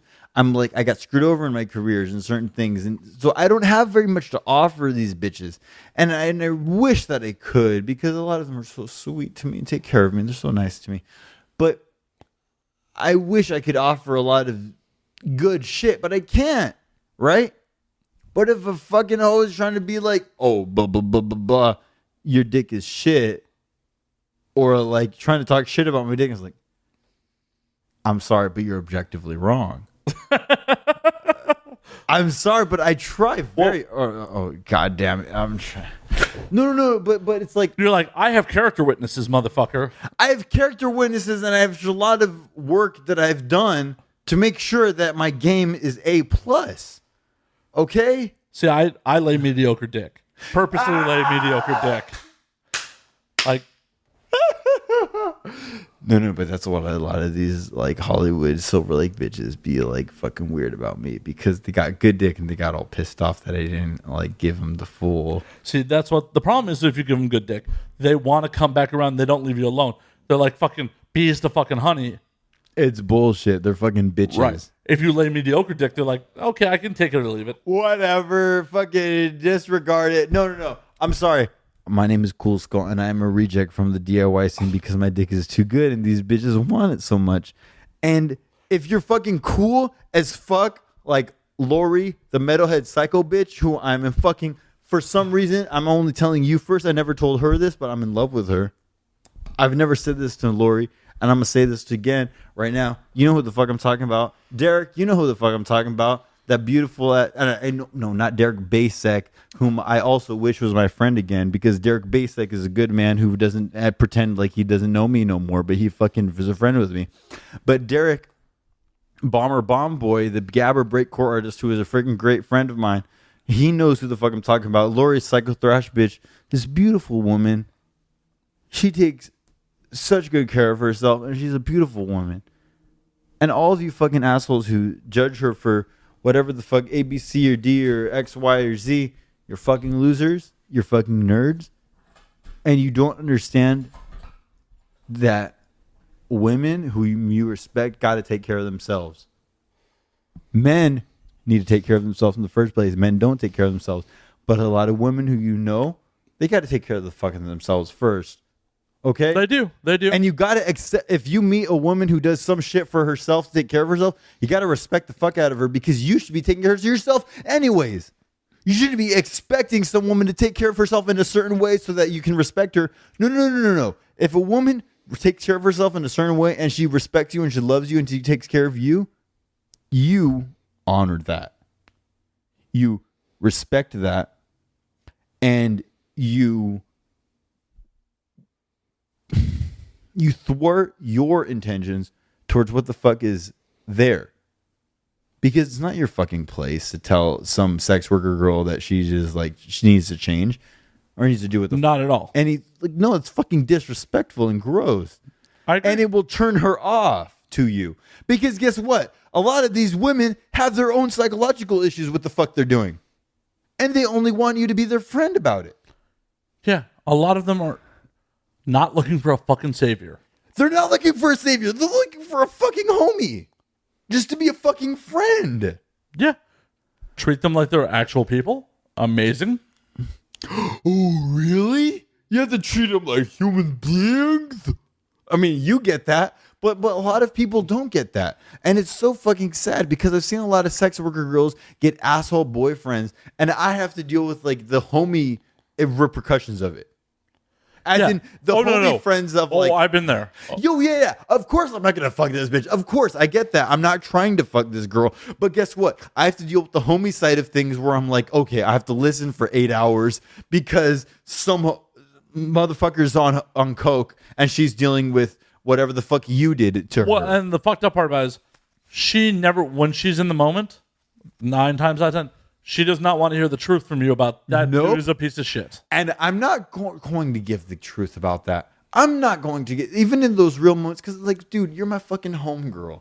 I'm not going to fucking say, oh, this guy's a piece of shit. You're retarded for saying, no. Well, no. I'm never going to put it on you. That's so sad. There's no reason to say that because it's a little obvious, There's too. definitely times where you need to tell someone, like, Yeah.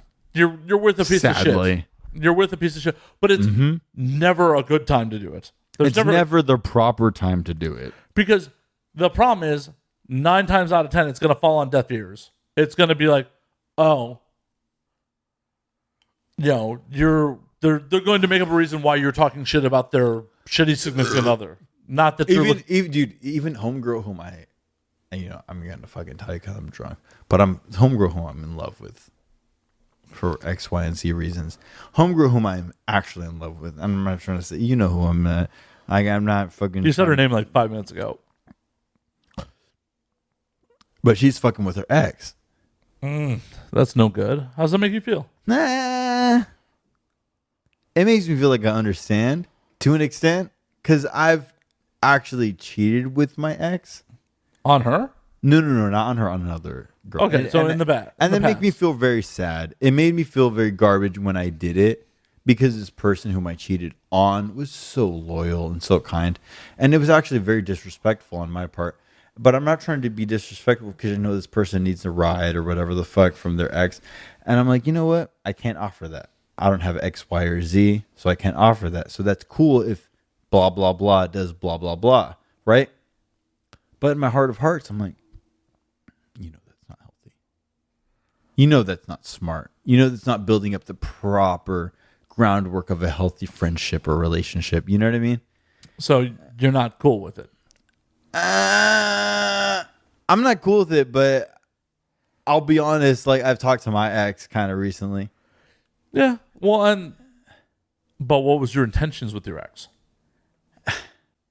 I'll be honest. My intentions with my ex was to kind of find out who the fuck she was fucking. Why? Because I know that even though I know that she doesn't respect me, I'm still fascinated with who the fuck is fucking her pussy.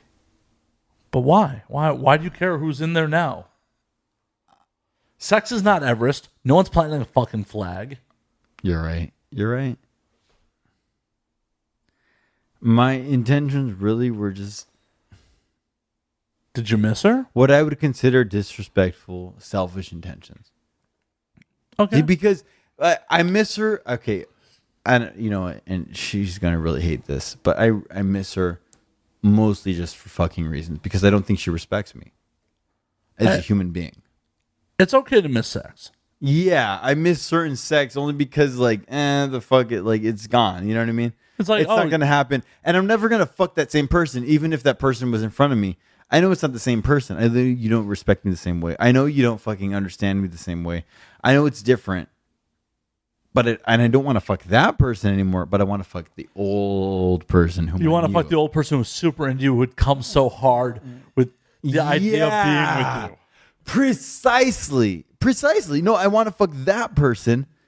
I don't want to fuck this imaginary person who disrespects me now. Unfortunately, that person is fucking missed. Gone Forever. But in my brain, I look at the numbers and I'm like, oh, this is so-and-so. You know what I mean? No, I've done that. I have 100% tried to get back with ex-girlfriends and recreate lightning in a fucking bottle, and it did not fucking happen. Not at all. And you know what? I would probably do it again. I know consciously you cannot recreate it. But you know what? In the back of my brain, I'd be like, no, I'm going to fucking try. It was so fucking magical. Yep, I will fucking try. Exactly. Because we're dumb fucking dudes. Well, because as much as artistic as I am, I'm also very romantic. I tried, my parents were together for my whole life. My actual parents were together for their whole life.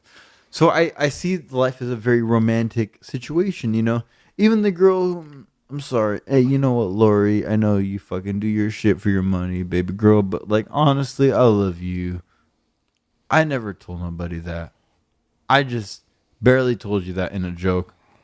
But I fucking love you. I want to give you babies, you know what I mean? I want to fucking take you on the fucking forest and fucking raise cows with you and fucking raise chickens with you and fucking take care of this shit and like make cartoons and like hire a bunch of interns and fucking take care of you, you know? I mean, Nothing says true love like interns. I'm serious. No, for real. I know you're serious. I had to make a joke. True love, like I want to hire interns to fucking work to take care of you. I swear to God. When they're just taking care of you, they're the maids. They're the maids. They're the maids of the fucking Well, I mean, interns. I guess if you're not paying them, they're the in-between artists who are illustrators who want to work for free and live on the land. No, I'm serious. And this is bullshit, but like this girl who I love, who I fucking give a lot of a shit of, for some reason she'll listen to this and she'll understand what the fuck I'm talking about. You know what I mean? Because we've already talked about this type of shit. But that's amazing. But I'll say this. A lot of bitches do not give a fuck about the future in the first place. Oh, yeah. In the porn industry, in the reality, in the real acting industry, in the comedy industry. In no industry do human beings, even male or female, understand what the fucking future means. Well, what a lot of people might mean. A lot of people have no grasp on the future. They see the here and now. Or what the future could mean. Oh, yeah. And I'm guilty of it too. Wait. What was the most relevant time where you ignored what the future could be? I mean, besides right now? Wait, no, I'm serious. I'm serious too. I don't plan to be alive at an old age. Why? Lifestyle choices. Wishful thinking. Do you wish you died young? No, not at all. Like, I actually am a horrible thanophobe. But I also... Wait, what do you mean by thanophobe? Fear of death. I'm afraid of fucking dying. 100% afraid of dying. Why is that? I can't wrap my brain around it. Because I believe... Do you mind if I take a urination real quick and then come right back to this real quick? Sure. Okay. I'm sorry. I have to pee really quick. The middle of me getting deep about my phobias. Juan needs to pee. I'm so sorry. I have given him too much whiskey. So back to the original point. I'm consciously aware I'm going to fucking die. Yeah, of course. We all are. We all are, of course, aware that we're destined for death at an eventual magnitude. Right. I'm terrified by it because I can't wrap my brain around it. I can't wrap my brain around non-existence. Huh. Because I have no faith. This is the whole show. Wait, wait, what do you mean by you have no faith? Like, there's nothing after this. And no faith at all? You never prayed with anything? Ever in your life? I mean, yeah, before my balls dropped. Do you consider praying with something that happens after your balls drop? No, I'm just saying post balls dropping, it hasn't happened. Yeah. As a kid, there was a couple times I prayed. Post pubescent life, it hasn't happened. Why? I have no faith. I'm an atheist. Why do you have no faith, and why are you a complete atheist by the term of the definition? Okay, we'll start with your religious background is almost completely based on your geography. Of course. Yeah, I get that. So, how do we have the one true God here? Because you happen to be born here. And where's your just God murdering people with tsunamis, causing fucking famine in Africa? I get that. Organized religion had its place getting us to where we are now. Yep, I agree. In modern society, we are advanced enough that we can survive without it. Hell, it's actually a detriment at this point. You think that organized religion is specifically a damage to our organized society? At this point, yes. Because people have perverted it for their own power grabs. I do not disagree with that. It was written by a bunch of motherfuckers in the Bronze Age.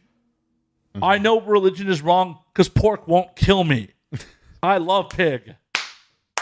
Pork won't kill you guys. Veganism is not necessarily the answer, but guess what? Pork won't kill you either. Pork won't kill you, neither will shellfish. I don't know. Eating a mother in its own baby's milk is fucking delicious. Cheeseburgers are delicious. Sadly, indeed, but true as well. So what I'm saying is, I can't take that just because I happen to be was by dumb luck born in America that God favors me more. Like, I can't believe that. You think that that's what a lot of them believe? These fucking Jews, they think that they're, I'm a born in America and I'm fucking set off for life or whatever. Well, I can't say what someone who has faith fucking believes. I can't. Because you only have what you believe. Right. I can't pretend to dictate why someone else believes something. I'm just saying why I don't believe it. Mm-hmm. That is a very respectable position in my view. Because I feel like if you're speaking for a lot of in faith people, then you're being dishonest to what you're being in faith of in the first place. Right. Does that make sense?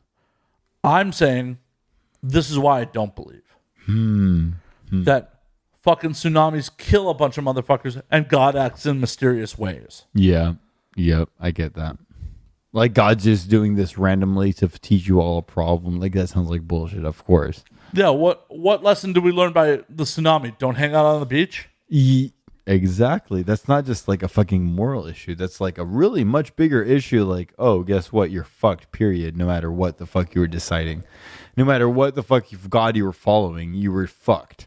Right. And on top of it, so God is discounting all other potential sentient life in the universe? Yep. Exactly. Because God's laws for Earth definitely can't apply to other fucking races out in the universe.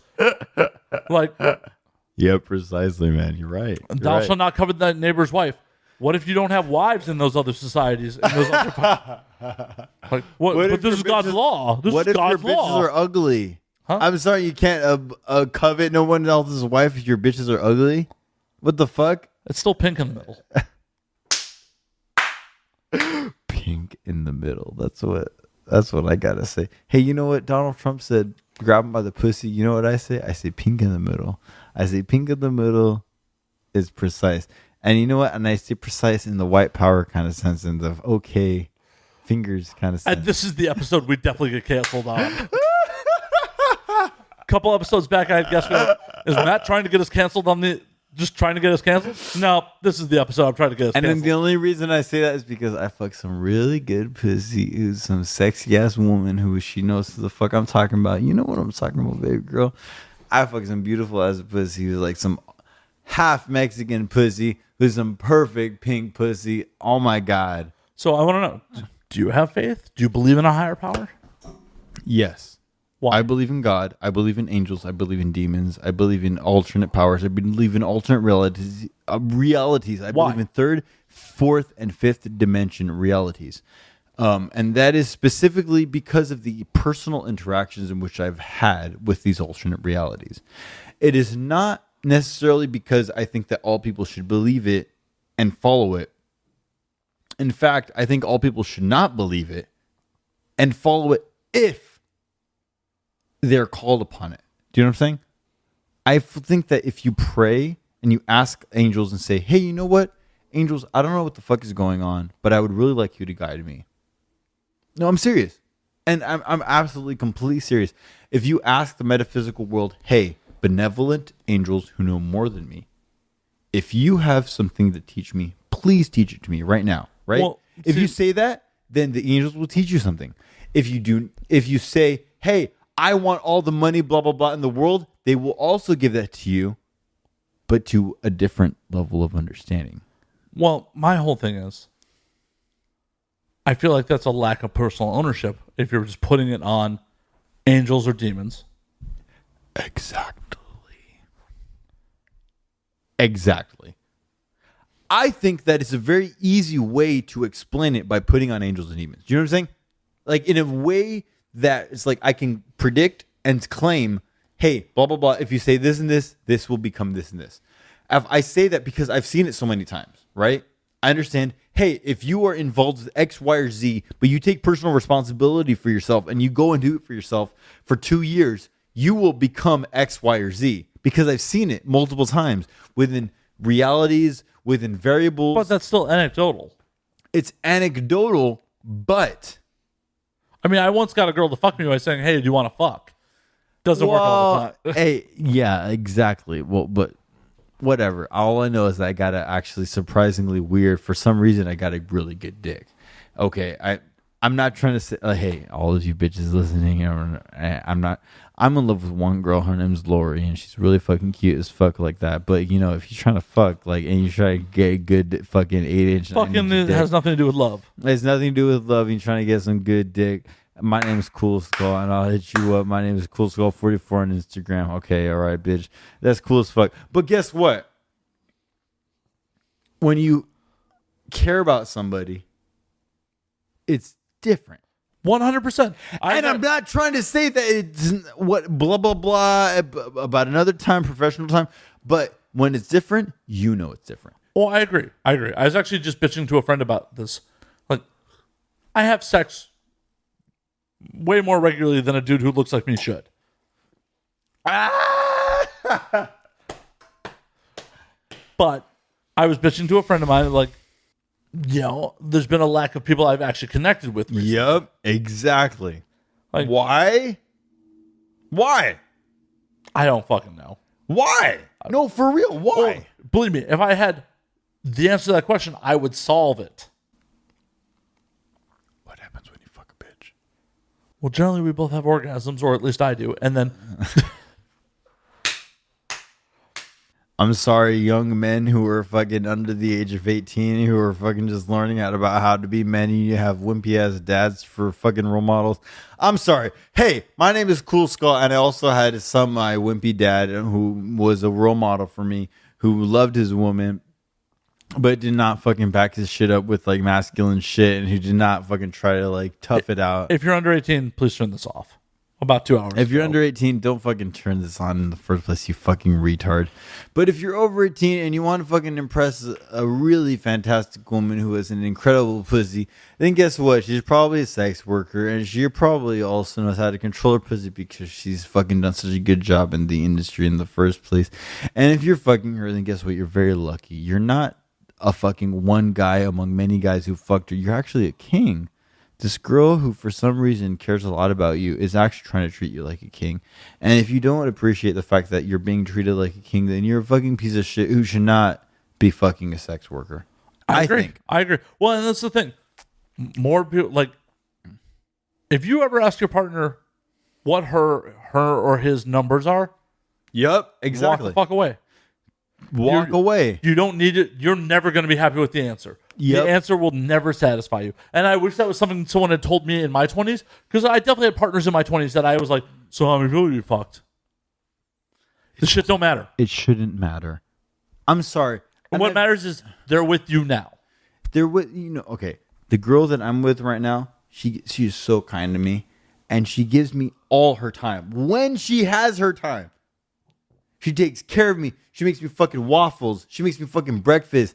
She gives me fucking hugs. And she makes you feel special. She makes me feel very special. And for me to fucking disregard that and to throw that in the fucking garbage is so rude. And I've seen other fucking dudes throw that in the garbage.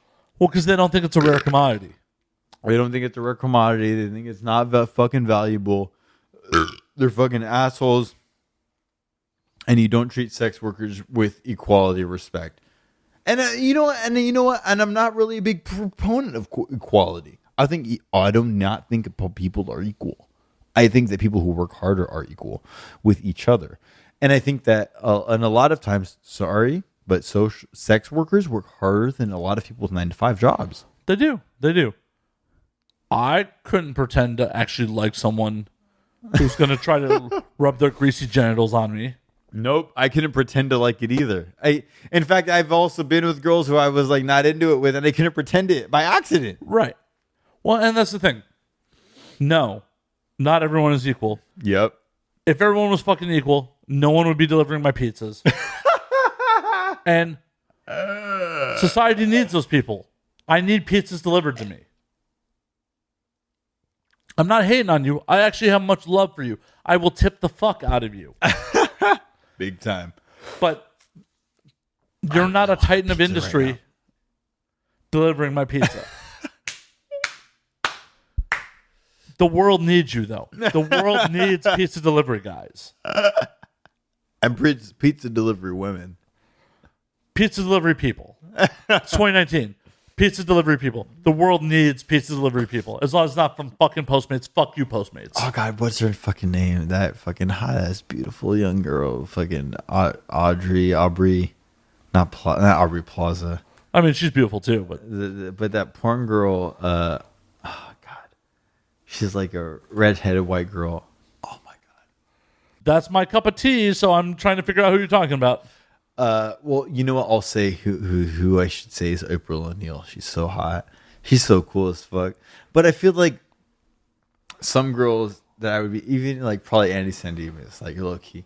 If we had like a low key, like a really good like pizza gangbang, like prepared, they'd probably show up. You know what I mean? Like probably be like, all right, cool, whatever the fuck, like down for the clown or whatever the fuck. You know what I mean? Other girls.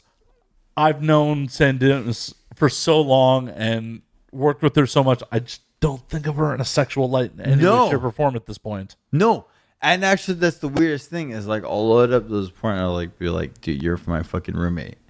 Nah, I didn't do it like, not in the same way. You know what I mean? Because she's like actually like in my music videos, like she's like cool, like my best friend. I will just watch YouTube videos. You know what I mean? But like, I feel like certain homies would show up for the cash. Do you know what I mean? Like just to show up and like do it. And part of me would be like, all right, X, Y, Z would be really cool. But none of it would be cool without a costume. Without a fucking alien costume. So we're back to the alien costume. No, I'm serious. We go back to the alien costumes. Why not? Because it's so fucking sick. I don't give a fuck who is in the fucking porno, or even if I'm in the porno, it doesn't matter to me. I want to see the alien costume in the porno. It could be something like, whoa. Nope, not happening. Good call. It could be some like fucking Tony Clifton shit. Doesn't matter who's in the costume. Dude, we could have fucking, what's his name? Really? Rocco Siffredi. We could have Rocco Siffredi in the porn, and I wouldn't even be in it. We could have nothing on the Tony Clifton fucking reference? Well, I never got the Tony Clifton reference, I think. Oh, you mean like Andy Kaufman, Bob Zamuda dressing up as Tony Clifton? Okay, you're right. That's a good point. Andy Kaufman dressing up as Tony Clifton. Yeah, like you're a comedy fan. How'd you miss that one? What the fuck? I know I've given you a lot of whiskey, but Jesus Christ. A little bit too much whiskey for Tony Clifton references, apparently. Whoa. Oh, shit. No, I'm actually a really big Red Skelton fan, specifically, if you want to get nerdy about it. I'm really into Red Skelton because he was also not only a comedian, but a Christian. And I'm not saying that I'm completely Christian in my entire life, but my entire upbringing was based in Christianity. And Red Skelton, weirdly enough, interconnected with that because he donated to a lot of Christian colleges and shit like that. They have there's a Christian college amphitheater that has like a full-on studio that was donated by Red Skelton. And I had no idea until like after I had learned about it. So I don't know whether it comes into porn or music or whatever the fuck. I believe that there's like Jesus Christ trying to work through it and be like, you know what, dude, like there's some really cool, interesting people that like deserve to be exposed and talked about, because I'll be honest, Sarah Hildebrand, one of my best friends in the entire world, never had sex with her, just gave her a fucking hug one time when she fucking needed it, you know what I mean? Like some of my best roommates in the entire world. She's fucking, I'm going to say it without any obligation to say it in the first place. She's one of the most talented and personally intelligent people that I've known in my entire life. When it comes to like hanging out and saying, you know what, dude, you're my fucking best friend. Let's watch a documentary together. It's always some very challenging thing that she never knew about before. And she was like, you know what, let me learn about this. This is very fascinating. And if I ever show her a documentary about something, hey, Sarah, you never knew about this. She was like, wow, that's really interesting. Let's put that on the TV and let's learn about it. Do you know what I'm saying? Yeah. Intelligent people challenging themselves and consciously putting themselves in harm's way in terms of intelligence. Like, I don't know about this, but I want to learn more. Man, I'm glad I'm dumb as fuck. No, but I'm serious. Other people who consider themselves dumb as fuck challenging themselves. Do you know what I'm saying? I am. And I do. acting as though they were intellectuals, and then getting invited to these fucking award ceremonies and then never winning anything. It pisses me off. It pisses me off. I want to fucking be at the next AVN Awards and be like fucking protesting. Why hasn't Daisy Ducati won fucking shit? You fucking losers. This bitch has been on her shit by herself for almost a decade now. And you fucking assholes won't fucking support her because she's independent. She's making her money by herself. Love You've Daisy. had Daisy Ducati in your own show. Oh yeah, I love Daisy. Me Yeah. and her go way back. Fucking Daisy Ducati, Chaz Wazlowski, those motherfuckers are fucking, in my opinion, outside of the industry, mature intellectuals. They are. Do you know what I'm saying? Yeah. Minus the bullshit, minus the fucking impressive social garbage. These people are intelligent, high-functioning intellectuals who have read their bullshit, who know what the fuck they're talking about. Do you know what I'm saying? I do. I do indeed. I know them both. I'm sorry. I'm gonna go off on a tangent after tangent after tangent if I get led in that direction. These things happen on this show. They've been known to happen once or twice. But these things piss me off because, like, I just have so much love for certain specific people in the industry, whether it be music or porn or whatever the fuck. If you're specific and you're really genuine, I support you. I don't care how much money you have. You know what I mean? I've seen rich people who are genuine, and I've seen poor people who are genuine. It doesn't matter to me. You can Generally, I tell. see more poor people that are genuine than rich people. Well, a lot of people who are not genuine, who are rich, are mostly in it for clout. Do you know what I'm saying? Well, it's a Poor, level of entitlement that. but comes the with- level of poor people who are ingenuine, there's less clout involved because they're genuinely just interested in, like, wow, this is interesting to me. Well, I'm less judgmental on poor people who are less genuine because I often feel like they're just doing it to try to get by. Huh. That makes sense. That makes a lot of sense. Like, if you were being disingenuous because you're entitled or you just feel you can, fuck you. If you were being disingenuous because, hey, this is how I'm going to put food on my table tonight because otherwise there may not be, I respect that. That's a great point. I agree with that. Because then at least you're doing a podcast or whatever to feed your kids or whatever the fuck. I hope no one's podcasting to feed their kids. It's a bad industry to get into if you want to try to feed your children. I hope if a podcast does feed someone's kids, I hope it does. Do you know, I agree. If it does, I hope they do a good job. And I'm pretty sure it's feeding Rogan's kids pretty well. Rogan's college-age kids by now. Only one of them. His stepdaughter. His stepdaughter is of college age. The rest of them are young. Oh, God. Hey, if you're one of Rogan's kids, do a good job. Work hard in school. There's a lot of things offered to you, but you can do a lot of great things with shit that's not offered to you immediately. So do a good job. Work hard and understand people and wash people's dishes if you stay at their home for free. That's it. Right? All I know is that a lot of fucking hipster American musician kids who got away with, like, what I did was basically, like, touring as a homeless hobo kid with, like, strippers and cool chicks who, like, thought you were cool enough or whatever. Or who thought, like, oh, cool, this guy's got a big dick. Like, let's fucking chill out with him or whatever the fuck. Let's just say, If you don't do dishes, that shit will not last for very long. I'm serious. And I know that sounds like bullshit, but if you're a fucking hipster cool kid and you don't do dishes, your shit is lasting maybe 5-6 months. Period. The end of it. If you're a hipster and you make crazy experimental music, but you do dishes, you will last longer because you'll make a lot of friends who will, like, appreciate you having at their house. Right? Am I lying? You're not lying. It also reminds me of a hookup I had. So this has to be 05. 05 or 06. Okay, that's reasonable. My coworker / boss at the time brought out his secretary and pretty much delivered her on a silver platter to me. Like, she had recently broken up with her boyfriend, was on a rebound, thought I was cute. Her and I, the first night, almost hooked up, and then it didn't quite happen. Yeah. Night 2, her and I end up back at her place, and my boss / her boss is like, after it's finished, do her dishes. Oh my God, setting you up for the proper set away and go on. I laid mediocre pipe, as I've been prone to do. Wait, like you rolled a bad blunt, or like you read it? I fucked her mediocre. It was mediocre pipe. Okay. It's like, we fucked a lot, but I'm not sure it was anything to ever write home about. You don't think she came or anything like that? Oh, no, she came. But, yeah. I mean, it wasn't like, on her top 10 orgasms, I don't think I made the list. Sadly, I know what you mean. Like, it wasn't bad, but it wasn't like, it's like going out to Olive Garden. Yeah, it's like, of course. Well, I enjoyed that, but it's not like, oh my God, fucking Olive Garden.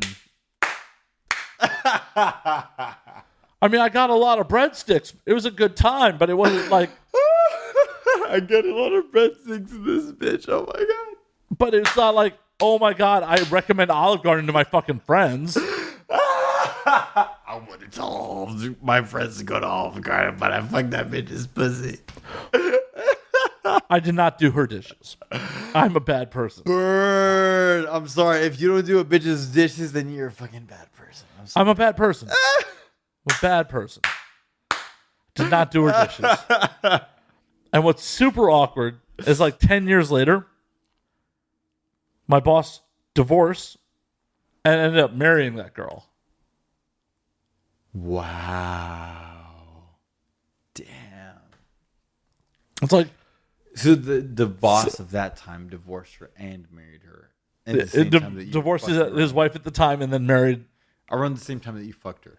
Shortly thereafter. Like, wow. And he set it up. He made it happen. Like, so you set me up to fuck your wife. All of you dumb bitches do this shit, and it's really fucking annoying. I love you all. I'm serious. I really love all of you beautiful women who post your amazing pictures on the internet, including, and not limited to, a lot of you beautiful porn girls, including Andy Sandemus and fucking April O'Neil and fucking Jenna Jordan. I'm sorry, all of you gorgeous, including fucking Sasha Grey, all you fucking hot ass bitches. And you post your free pictures online. Stop doing this dumb shit. I'm sorry. Make a fandom where they have to dress like you. You know, do something a little bit more intelligent, because these bitches fucking copying you and left and right. And I see it, and it's really sad, and it's really stupid. But you can get yourself out of it if you make your own fucking comic book. And guess what? Pay a fucking Kool Skull who actually can make you a comic book, who can actually make you a fucking really cool fandom based off of nowhere. Because I can draw shit. You dumb whores! I'm sorry. That's all I gotta say. You don't say. No, I'm serious. Because people who don't like understand the fact that they can make capitalism off of their own label and their own name don't understand what makes them valuable. They don't get what makes them so cool, and it's half of it is their name. Well, hopefully they will learn in time. We'll see.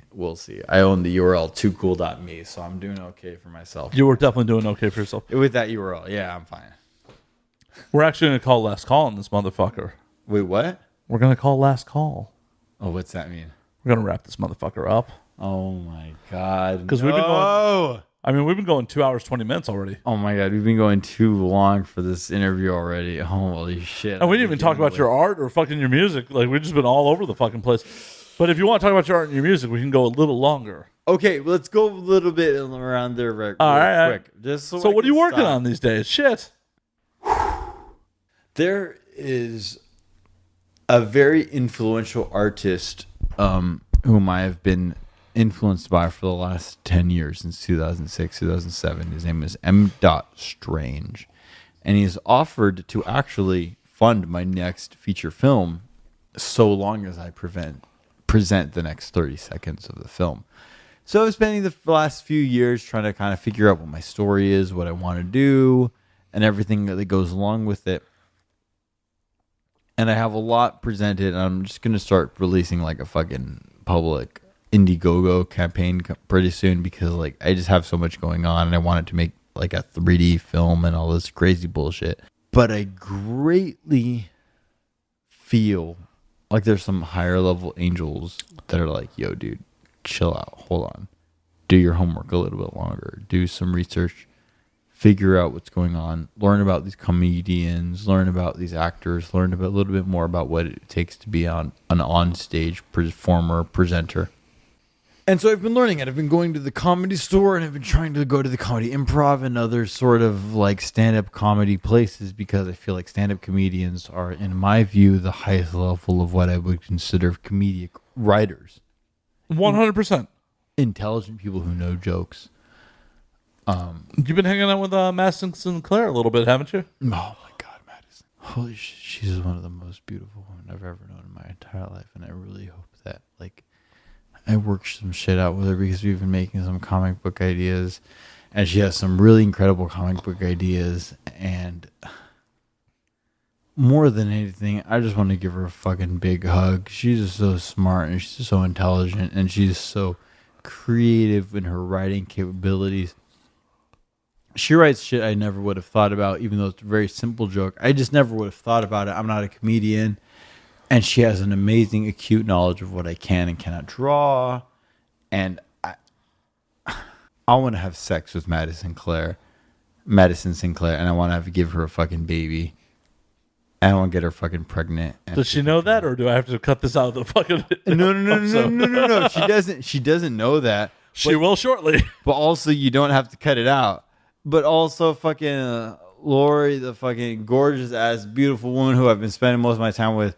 I don't give a fuck which one I get pregnant first, but holy shit, I want to get one of them pregnant. You're like, I don't care which one I get first, but I'm gonna get you both. I'm gonna get you both fucking probably pregnant, and I'm gonna fucking be a baby daddy, and I'm gonna fucking figure it out and get my TV shows ready and fucking pay for both of those babies probably. And I'm just going to fucking get a bunch of land, fucking hire these hoes and be like, yo, hey, I love you and cool shit, but like that, but like fucking my one daughter's got to go through like blah, blah, blah school, and this my other daughter's going to go through some other school, you know, if I'm fucking being like fucking Mr. Pimp Daddy, I got to probably have like a few different daughters, you know, that I'm taking care of and be like, yo, I got some fucking land, I'll take care of you, you know, and go fucking learn how to walk the fucking fields, go learn how to fucking take care of the animals and shit like that. Or go learn how to trot and take care of shit. That's cool. I don't give a fuck. I think if I got both of these beautiful women pregnant, I would be hella proud and I would have like some fucking gorgeous ass kids who would fucking take care of the future world. You know what I mean? I mean, I'm pretty secure in my semen. I think that my semen is going to take good care of whoever else. And that goes for all of you fucking porn bitches who think you're never going to fucking find a baby daddy. Guess what? If you take care of me and you're really cool with me and you don't do fucking stupid drugs while you're pregnant, let's chill out. Let's hang out. Whoa, breaks. So I now manage one. It will be $100 a shot. We're not giving away this gold for free. Whoa. Exactly. Please get on the mailing list. We will take care of you. Get on the mailing list. I'm not just gonna fucking fuck some bitch for some fucking baby child support alimony bullshit. I want you to really mean it. Really care. And he's only a donor, so you cannot come after him for any of his money. Exactly. I don't have a fucking shit ton of money at all. For now. I wish. For now. And you know what? Right. But you gotta protect yourself for when you do have money. If I did have money, you know what? I gotta be honest. I would give all of it to my fucking future babies. Yeah, depending on how many like, babies you have, you gotta divide it up. If I had 3-4 fucking babies, I'd be like, you know what? Fuck it. I'm gonna give it all to them. Because, hey, you know what? I might not live like 30 more years, but my babies might. You know what I mean? They might have to fight off some Scientologists and shit. What the fuck? They need a few $1 billion for that. Torpedoes. Torpedoes. Scientologists like boats. They need money for the Sea Orc torpedoes. So what else have you been working on? All right. I've been working on a documentary / album called Star Drain. where basically I work on a record for a few years, and then I have some friends collaborate on it, and I make some kind of bullshit that makes sense with it. I want to in the future make a company where we basically make vinyl records for subscribers, and the subscribers pay every 3 months for a new vinyl record, and then you hear new records and new tracks.